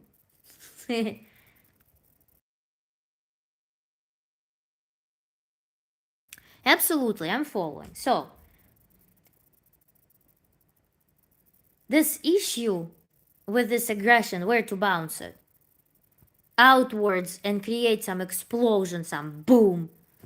Or keep this adaptation that I will take this aggression, swallow it. What can we do with that? We can broaden, we can dissolve this aggression. First of all, already whatever is accumulated needs to be played.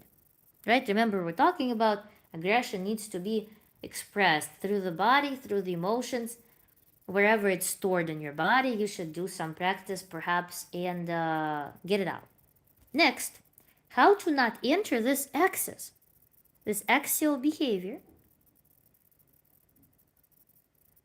with this trigger, aggression. Why? Aggression is the integral part of this interaction.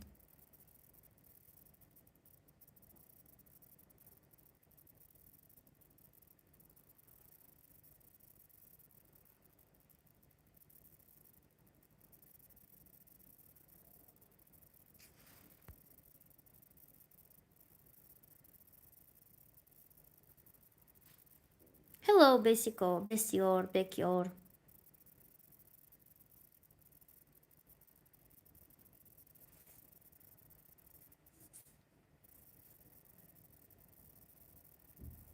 Like nothing pushes your boundaries but that trigger. Why?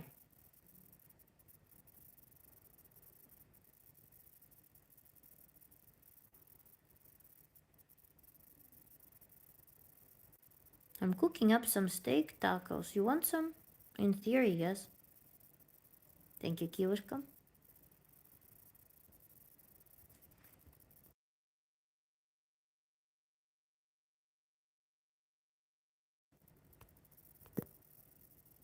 Is my phone charging at all? Oh yeah, it's charging this time, nice.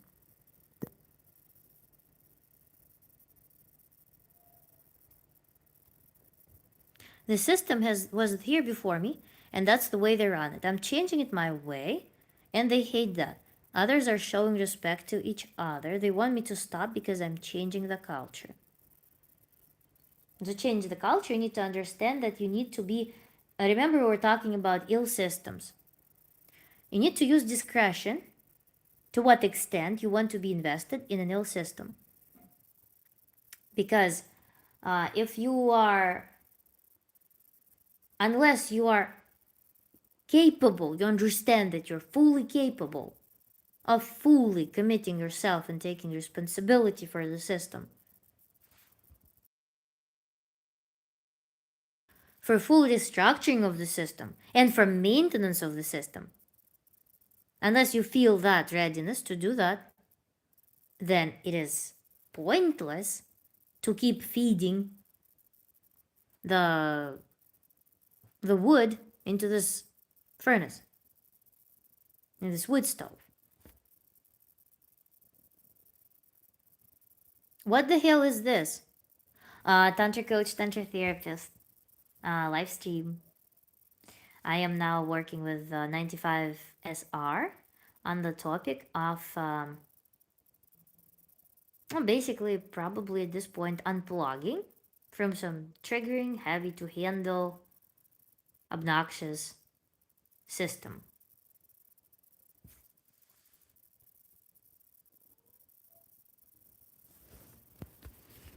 So, I see, I like to change people's lives, like you, and it's good practice for my own team later.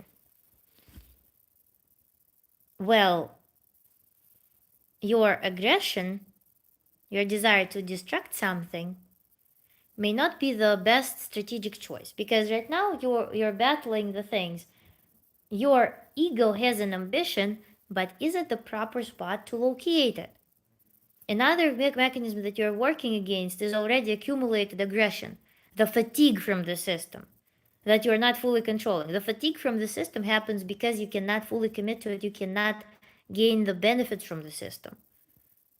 We get fatigued from the system when we feel like there's disproportion of the resources we invest and the resources that we get, which means that the system and us were incompatible.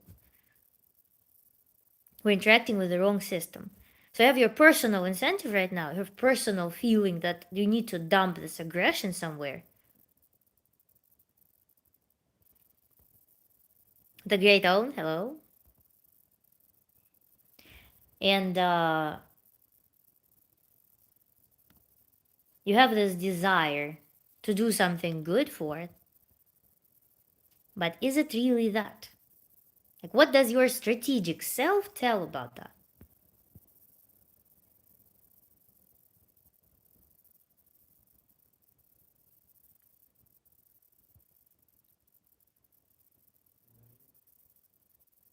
It's so true, there's no return. I just don't like to hear that.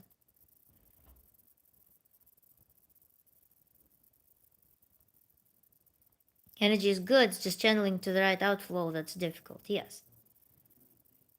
And that, remember, the concept of participation reward that we're seeking. This partial participation, partial responsibility. Like, for example, I wanted to record a video on that, mini video. For example, there is a system that needs to be restructured. Something needs to be accomplished. Let's say not system that needs to be, a project that needs to be accomplished. There are, let's say, 5 team members that want to accomplish a project. Out of these 5 team members, they assembled in the hierarchy that one is a leader, second one is like a rival of the leader, and 3 other people are there to just do what they want.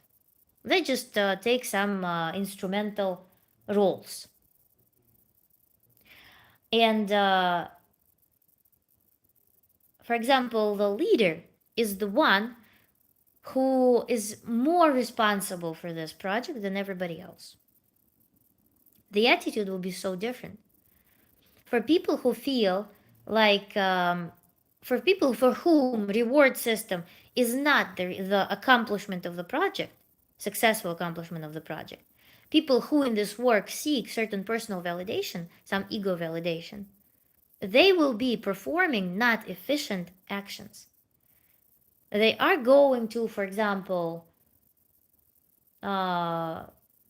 something breaks all the time. For example, some piece of equipment breaks all the time. They're not going to be fixing the piece of equipment. They're going to be trying to work around the broken piece of equipment. Because for them, showing that they tried is an achievement. For a person who is passionate about completing and accomplishing the project,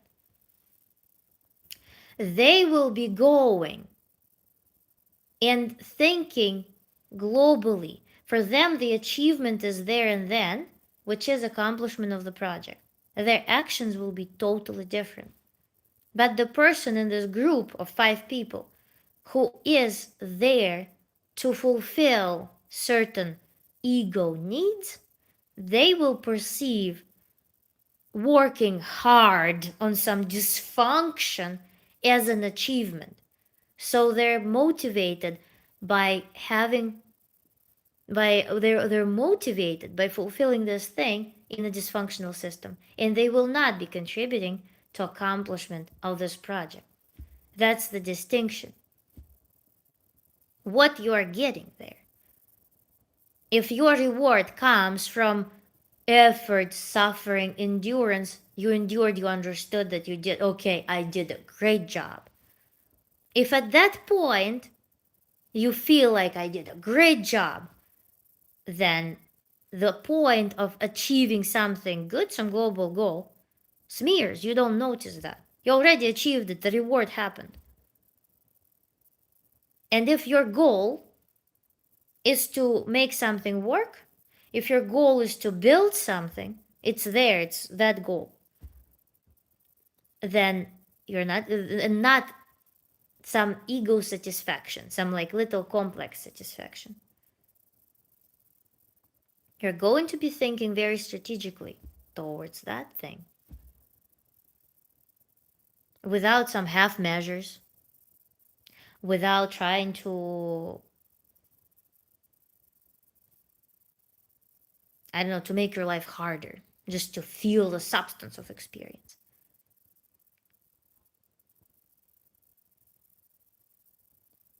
I'll email you. I need to hear these things. They may seem obvious, but you're outside my system, and I'm not. What can I tell others that do not have the ability to leave, who are tortured?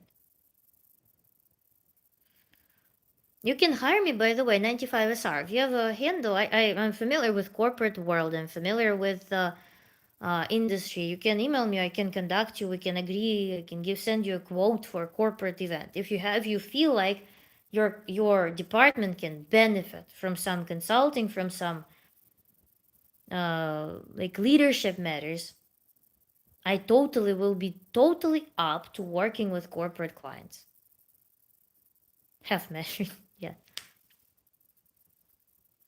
because I think there's so much room for improvement in these realms in the corporate world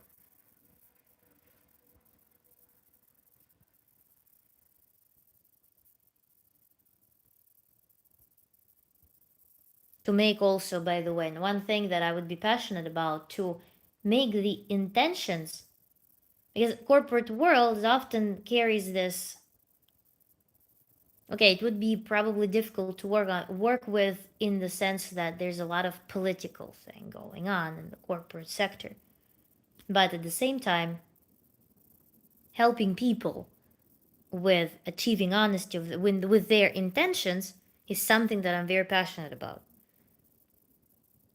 Because corporate life sometimes morphs the personality, creates such a strongly fused costume on the personality that those people, they forget why they're doing this in the first place, why they go to work. It becomes this dull automation.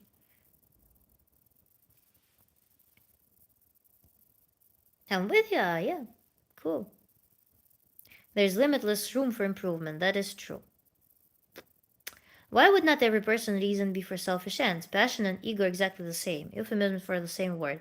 I agree with you. Everything is done for ego.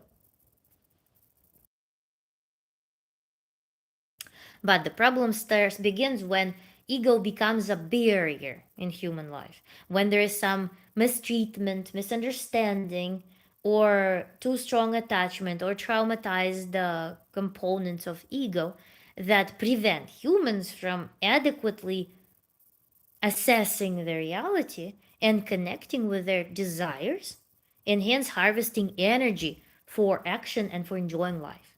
Absolutely agree with you. There is no altruism, in my opinion. Altruism can be rewarded as I don't want to feel bad for not being good.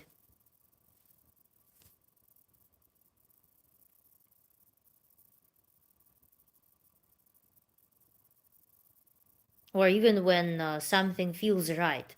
The fact that it feels to you, something feels right to you, is because you, your ego, experience it. There's no bigger validation of experience than your senses.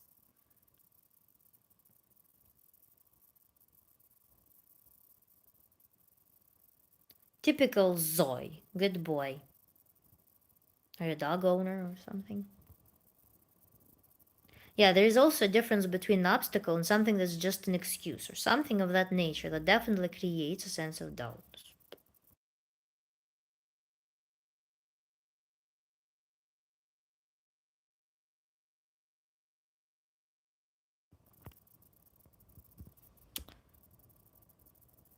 Pretty lady.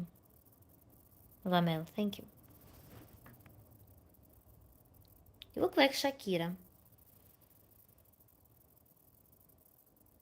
Somewhat. Actually, when I just moved to the US, a lot of people were asking me if I was from South America randomly.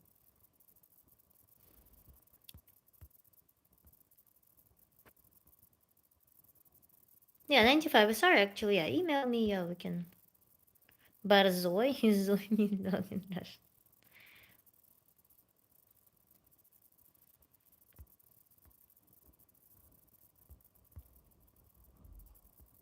Nice to meet you.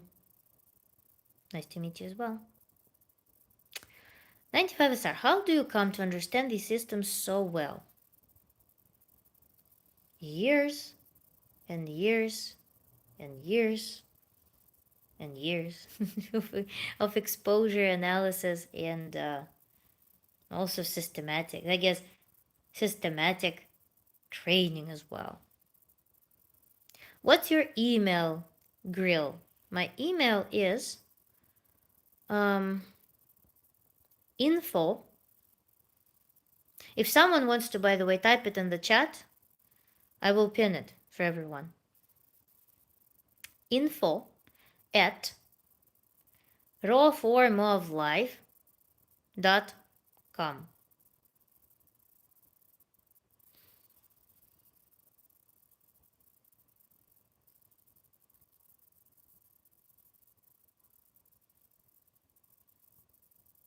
After we die, although our bodies go away, the atoms that made up our body live on forever.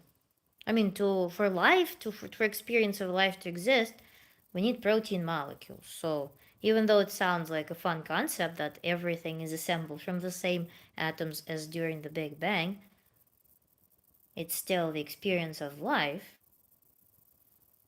is contingent upon assembly of everything into highly functional protein molecules. So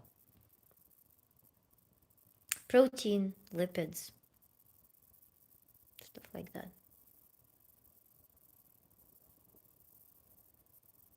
Cartoon Madness, can you explain it to me, please? This obsession with this numeral.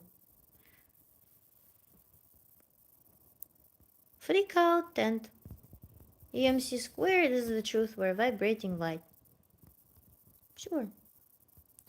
So anyone, please, pin. Where is my... Oh, I guess it was top messages only. Oh,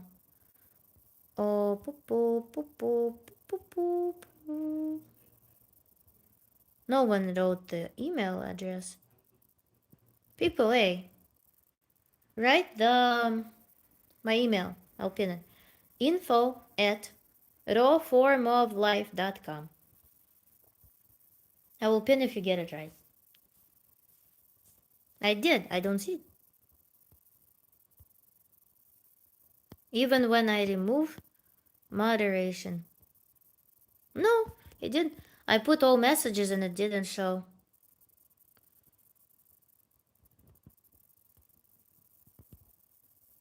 Should we always seek strife to achieve greatness? Should we? Am I an oracle? I mean, if you're asking my opinion on that, what's greatness? Greatness is a man-made concept, it's very subjective. So what is that?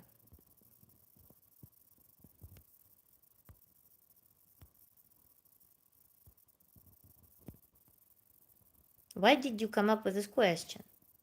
Drake God.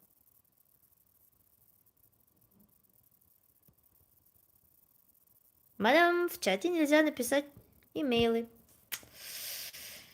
Ой-ой-ой-ой-ой. What to do? Oh, I have an idea. I hope you still see. And I am going to do a green screen. Whoop. Done. And I want to select an image for green screen. Can I? Oh, here it is. Nah, please. Why did you do this bullshit? We're going to do green screen again, and I'm wait for loading of the second image. Whoop. Do we see it? Is it good? Is it any good? Hello, Chad. Today, by the way, we had another Timothy joining us. Is it good, guys, or should I retake the screenshot?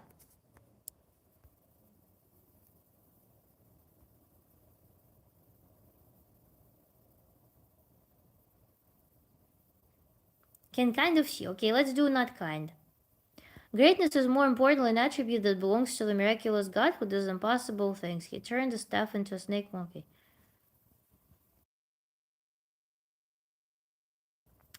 1 second, I am going to take another screenshot. Slightly off center, yeah. Let's see again.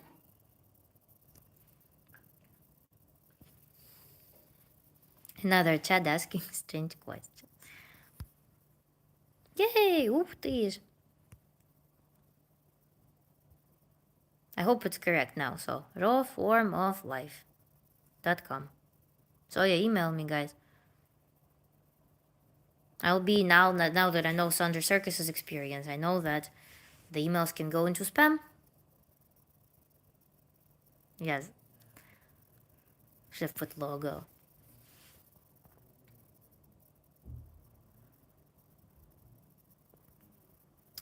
Thank you, Brittany. Thank you for a compliment and welcome. Маленького пришел. Пунтик мамин. So where were we? On 95 SR. Emailing me yet? Hippocrates, are you also going to email me? Should I wait for 2 emails now? After this live. Hey, everybody new, info at rawformoflife.com. Also, if you want a session with me, I'm Tantra Coach, Tantra Therapist. My website, rawformoflife.com. So like this. I don't know if YouTube blocks email in chat. I guess.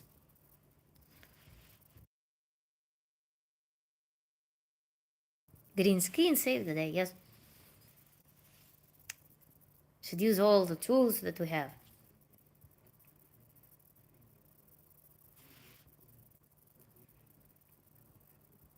Justin.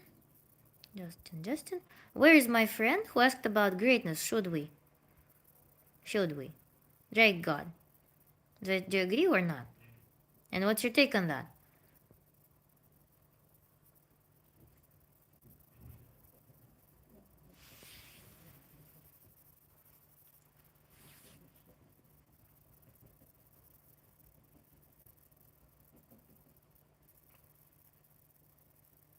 We also, by the way, were discussing fear earlier, right? So we have just thinking what we've covered. We've covered fear.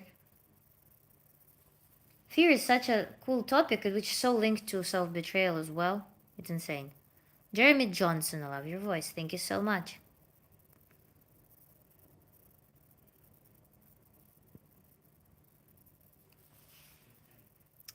Yes, fear was the first topic. Yeah, I feel like we have so much to say about that. I would want case studies, by the way. I want to a little bit steer from general topics, perhaps to Maria. Hello. I want to start doing case studies. It would be so cool if you guys would send me case studies because we can do a particular, let's say, client story. But I want it to be shared in an open way because with clients there is privacy protection. I want authorized stories that people allow me to share. Dear only knows what dung you'll receive in my email.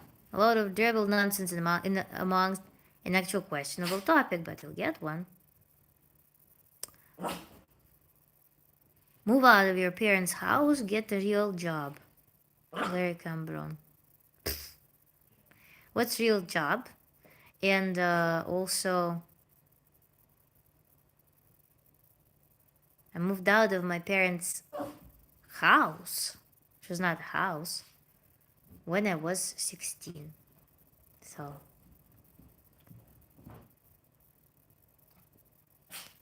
wholesome greetings, Tibet World Walker. Case studies is a good idea to connect through conversations. Yeah, it would be because you see, also we are always narrowing to when we work on why what makes case studies interesting is that, and what we always strive to achieve there is going to particular things, particular symptoms, particular experiences. That's what makes it so relatable and so interesting.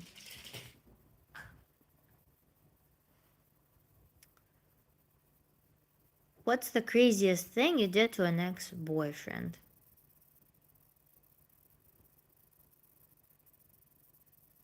To him?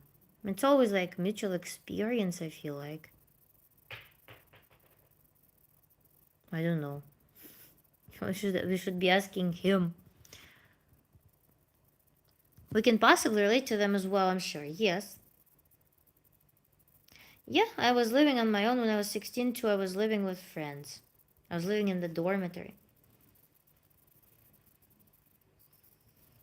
It was really cool.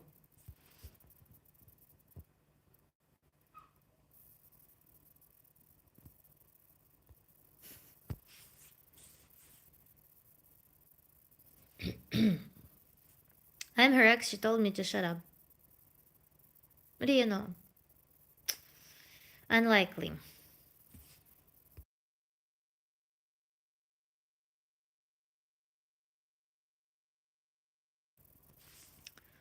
You look like my cousin. I need to stay away from jokes. Osvaldo Wario. What's up, cutie pie? Do you think I still have baby face? To be addressed as a kitty pie? Huh? Okay, well. Pardon for the interruption, but are we waiting for a response from a fellow viewer, or this is a free-for-all discussion? So here I would want, of course, our new friend, where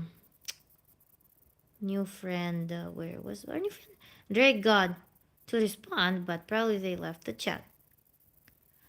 So, I mean, all conversations are, it's very considerate of you, Kiva.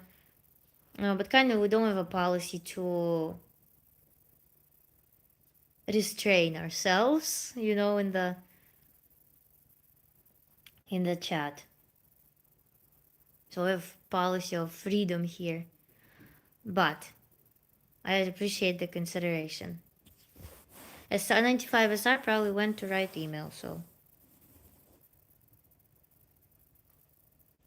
First Amendment.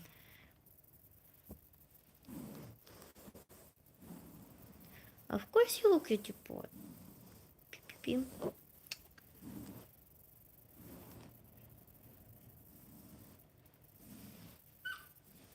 Маленький мой, иди с мячом сюда.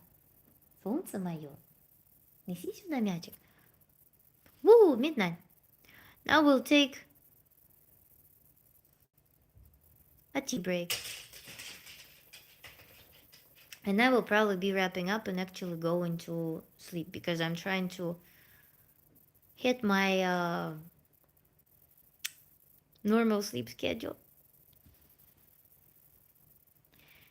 So we're probably going to be wrapping up. Also kind of slowed down a little bit.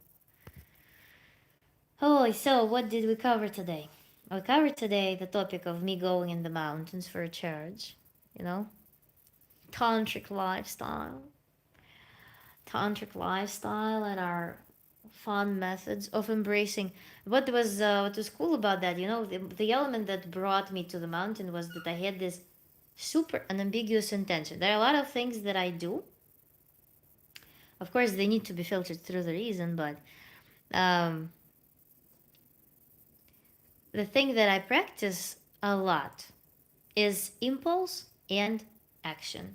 That's my tantric uh, kind of stage right now. Not stage, but one of the big practices. When there is impulse, I don't let it die out, or not even die out, get absorbed somewhere and not execute on. I feel like it's a very important act, very important method of living, important approach, because it trains you to trust your senses and it teaches your brain that you are going to fulfill the impulses. You're going to be fulfilling the demands. And that's really important for creative freedom. It's very important for maximizing energy. So that's why this morning I had this mega impulse to go in the mountains. It just felt like it's happening. So part of the reason why I went, despite the fact that there could be rain, that there could be something weather related, was because I wanted to follow my impulse. It felt reasonable enough, so I just did. And that's my work on non self betrayal. That's a very important behavioral exercise that I embrace a lot. I'm impulsive beyond belief. Hopefully, it works for you. Thank you, Hippocrates. You appreciate my hair flap. Hair flap. I'm glad. It rains non-stop in Ireland. There's so many places on Earth where it rains non-stop, I think. It controls our behavior. Bye-bye, Raya. Chad, don't be sad. We'll see you soon. Self-sufficiency versus wealth versus wholesome living. How do you rank them and place these? And can you explain how one can lead to the next one? Tibet World Walker comes with another mental challenge for us. Self-sufficiency versus wealth versus wholesome living. Self-sufficiency, I don't know what you mean by that. Self-sufficiency is impossible because human is always limited by it's not, human doesn't live in the vacuum. So self-sufficiency, we need to specify what exactly is meant by that. Wealth and wholesome living. Wealth is what is wealth. Wealth as in you have enough assets to cover your life expectancy term comfortably, or wealth as in the skill of harvesting resources. What mode of operation are we talking about? Of course, I'm being pretty like pedantic about this wording, but again, to give, I thought about these topics a lot, of course, and to give a proper answer to what you want, and to ground this topic a little bit, I would want more specific insights about it. And then wholesome living is also a term that can be quite subjective. What's wholesome living? Living in Manhattan, having huge friend circle, being in artistic circles somewhere and making money through things that you love and being constantly creative can be as stimulating as for some person living near the forest in some remote village with pure air and good quality food. So those things are also quite subjective. A rainy adventure to the mountain has its values, yes. It's a good illustration for this upcoming topic of non-self betrayal. I'm wealthy in health, but I give zero cash. Okay. Depends on one's values. Yeah, specifics are important. Yes. What do you value? Me? What do I value? Yeah, I don't know. I don't know. It's again, I diminish not diminish, but bring everything to desires and flow. So value is kind of like accumulation of something. That's why it's not harmonious statement to say that I value something. There are needs that I have, and of course, whatever comes as my needs, I will be valuing the resources for fulfilling them. You value. Sorry, I didn't mean to put you on the spot. It's okay. That's what live streams are about. So we were talking about age review, cutie pie. What's age review? Some people need gender reveal.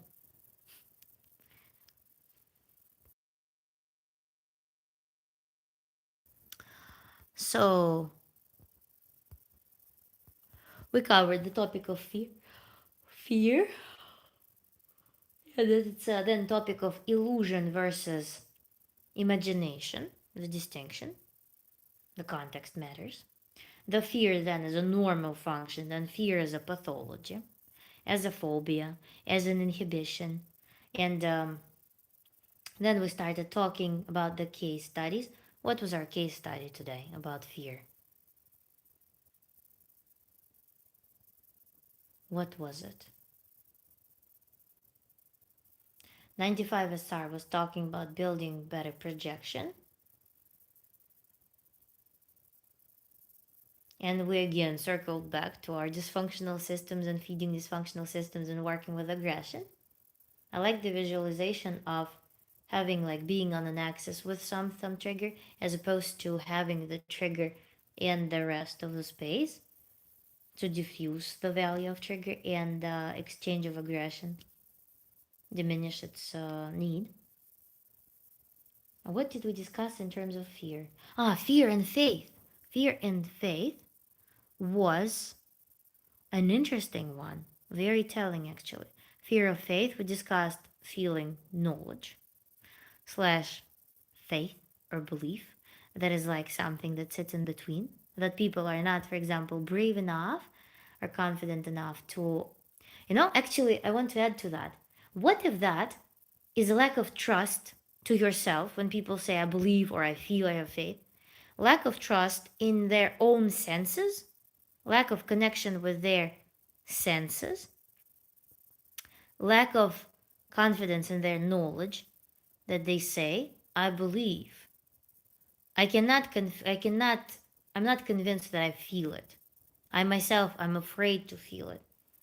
So I will believe. Belief is a like more cognitive thing, cognitive construct, but not yet knowledge, It's that in between thing. Kiva brought up a thing that it's almost like gaslighting in a sense. And yes, it may be gaslighting. So we talked about fear of losing faith, fear of losing this focal point of faith, and we talked about this tantric principle of dissolving it, just making it an omnipresent thing, omnipresent that you can connect with at all times, at any time. I fear uncertainty, Chad said.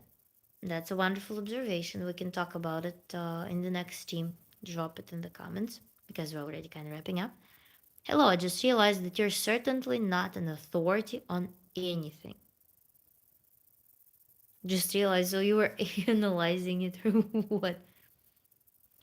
Like, I just try to, I'm just trying to think of a thought process that led you to this eureka that I am not an certainly like, so it was something to weigh in probability to the degree that the adjective certainly appeared there, that I'm not an authority on anything. I'm just trying to imagine what was the thought process, to be honest. I know Walmart sources products that aren't exactly valuable, but they're an established business. That's why value isn't necessarily required, but for a new business, it makes all the difference.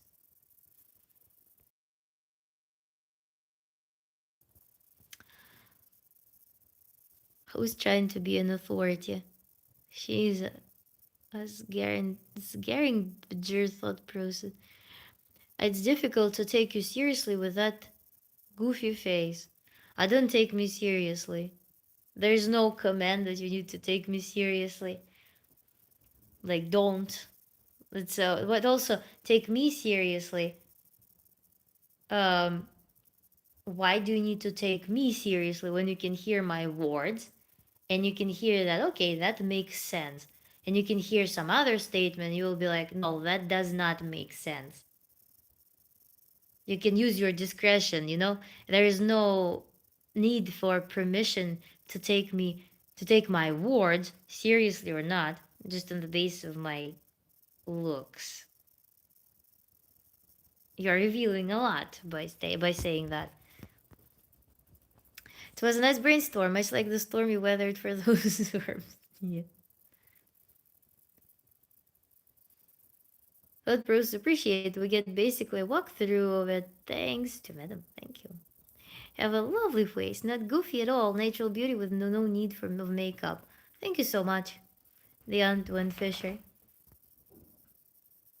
Are all your conversations so deep? Ask my audience.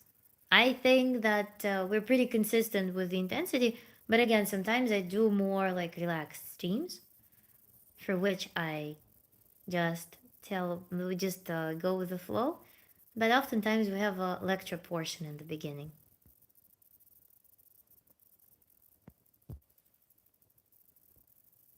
So let me guess, vaccinations are bad to you, huh? Don't know. Vaccinate. You say vaccinations is plural. All of them. Which ones? I don't know. Thank you, Kiyoshka. I'd be extremely intimidated to have a conversation with you, wondering if you're judging me that I can't speak on your level. No. In a conversation, I mean, in general, judgment is partially discernment, right? So judgment comes when you're trying to determine what part of your life you want to place that, let's say, new person in. You assess their behavior, you assess how they think, and you see where they belong in your life. That's where judgment comes in handy. Whether you need to protect from that person, or this person triggers something that you need to work on, or maybe you feel totally calm and cool and comfortable with this person, and you want more intimate communication. Or maybe you feel like the person is lost, is in need for help. Maybe the person, I don't know, whatever. Maybe the person is like envious and tries to like strangely behave around you. Some things happen like that. So you develop partial, like some like almost animalistic responses to a person's behaviors. Some of them are rational. So judgment is, I view judgment more as a discernment. And when I talk to people, I listen to what's being said and how I feel. So I don't have that hierarchy of that this person is incredibly dumb and I abject them. There, of course, could be some discernment that the communication is fruitless. Like, so for example, I go with someone and they're like, okay, let's go to a cafe, let's go sit and drink some tea together. I go with them, I drink tea with them, and all they talk about is some extraneous political stuff. No matter what, every topic just funnels into some extraneous political stuff. No, I will probably make a conclusion that I want to minimize my communication with this person because time is what I value. Time is precious. Time is precious, and I don't feel contact. There's a barrier. There's like huge insert of some political talk between us. There's no connection. So I'll just minimize my time with that person. Will I judge them for it? No, I will use discernment to identify that probably communication will be fruitless. And I will probably feel like, well, it would be cool if it was otherwise, but. Wayne, hello? I remember judgment was a topic from last stream.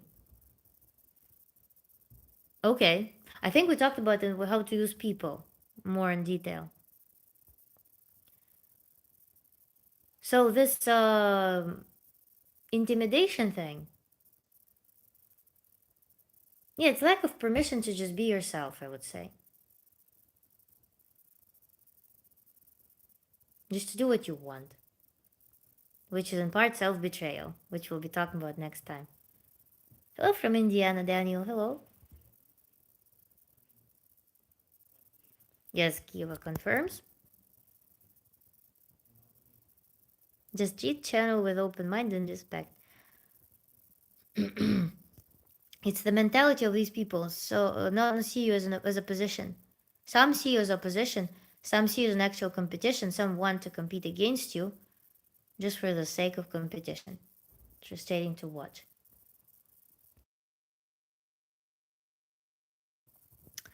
I'm sorry that you're frustrated, but it's quite interesting. And yes, in the how to use people. Yeah, not mad at all. Cable dog, not mad at it. Last stream, it was more about how it influenced our lives, I believe. We talked about trad wives and conservative people last, right? Conservative men. But it was 3 hours. And obviously, I don't remember what was there.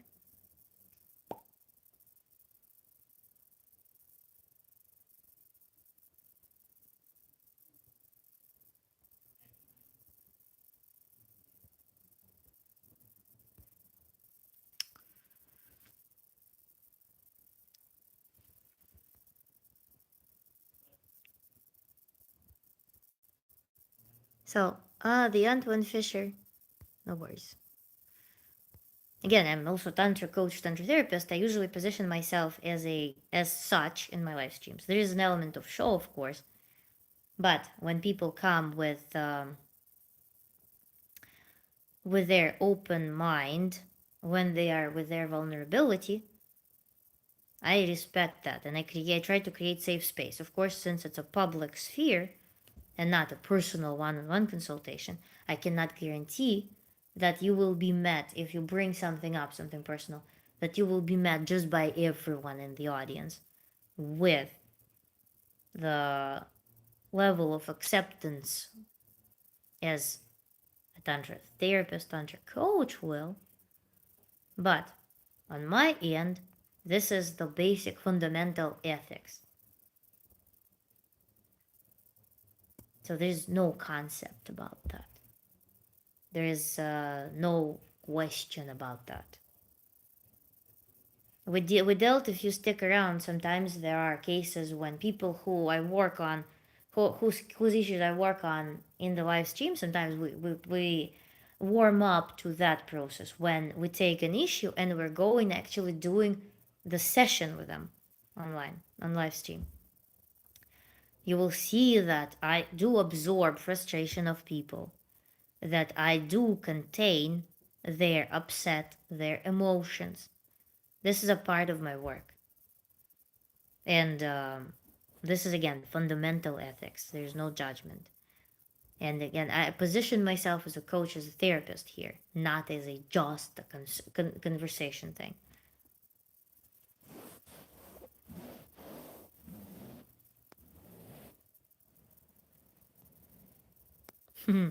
Listening is a food prep. Cool. Hope you are eating well. Yeah.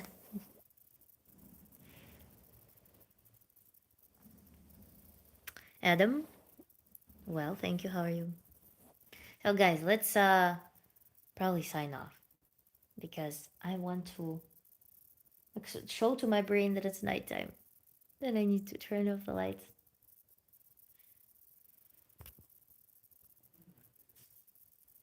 So thank you everyone for today's participation. Thank you everyone who's new. I will see you in the next stream. Turn on notifications, subscribe to my channel, like the stream. And also if you have any questions. Thank you, Kilirka. If you have any questions, drop them in the comments. And also email me if you have some case study that you would want to work on in the next live stream. Send it to me as a story on my email, or you can also schedule one-on-one session with me on my website. rawformoflife.com, like this. Human Renaissance. Цветочки, цветочки, цветочки. У нас, we have a tradition. Киевушка. Our new tradition. Киевушка brings цветочки, flowers. And does this magic in the chat. We have another tradition, by the way. I have magic wand that I didn't bring up today, but it did travel with me through the Atlantic. Magic wand is serves as a magic inducer and as a incinerator of nonsense. So, Pashinka Shakira. No, I'm Shakira. Ой, цветочки, обнимашки, Киевушка. Спасибо большое. So, besos, or how is it said? Besos, right? Enchanted hair sticks. Yeah, Chad. By the way, when we have big activity again, we're definitely doing moderation, and I will want one of you guys perhaps to take on the role of magical incinerator. So, to deal with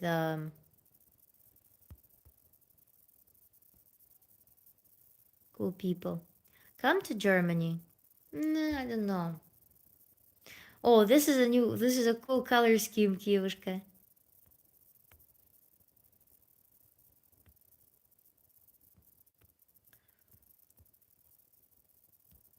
That's so pretty.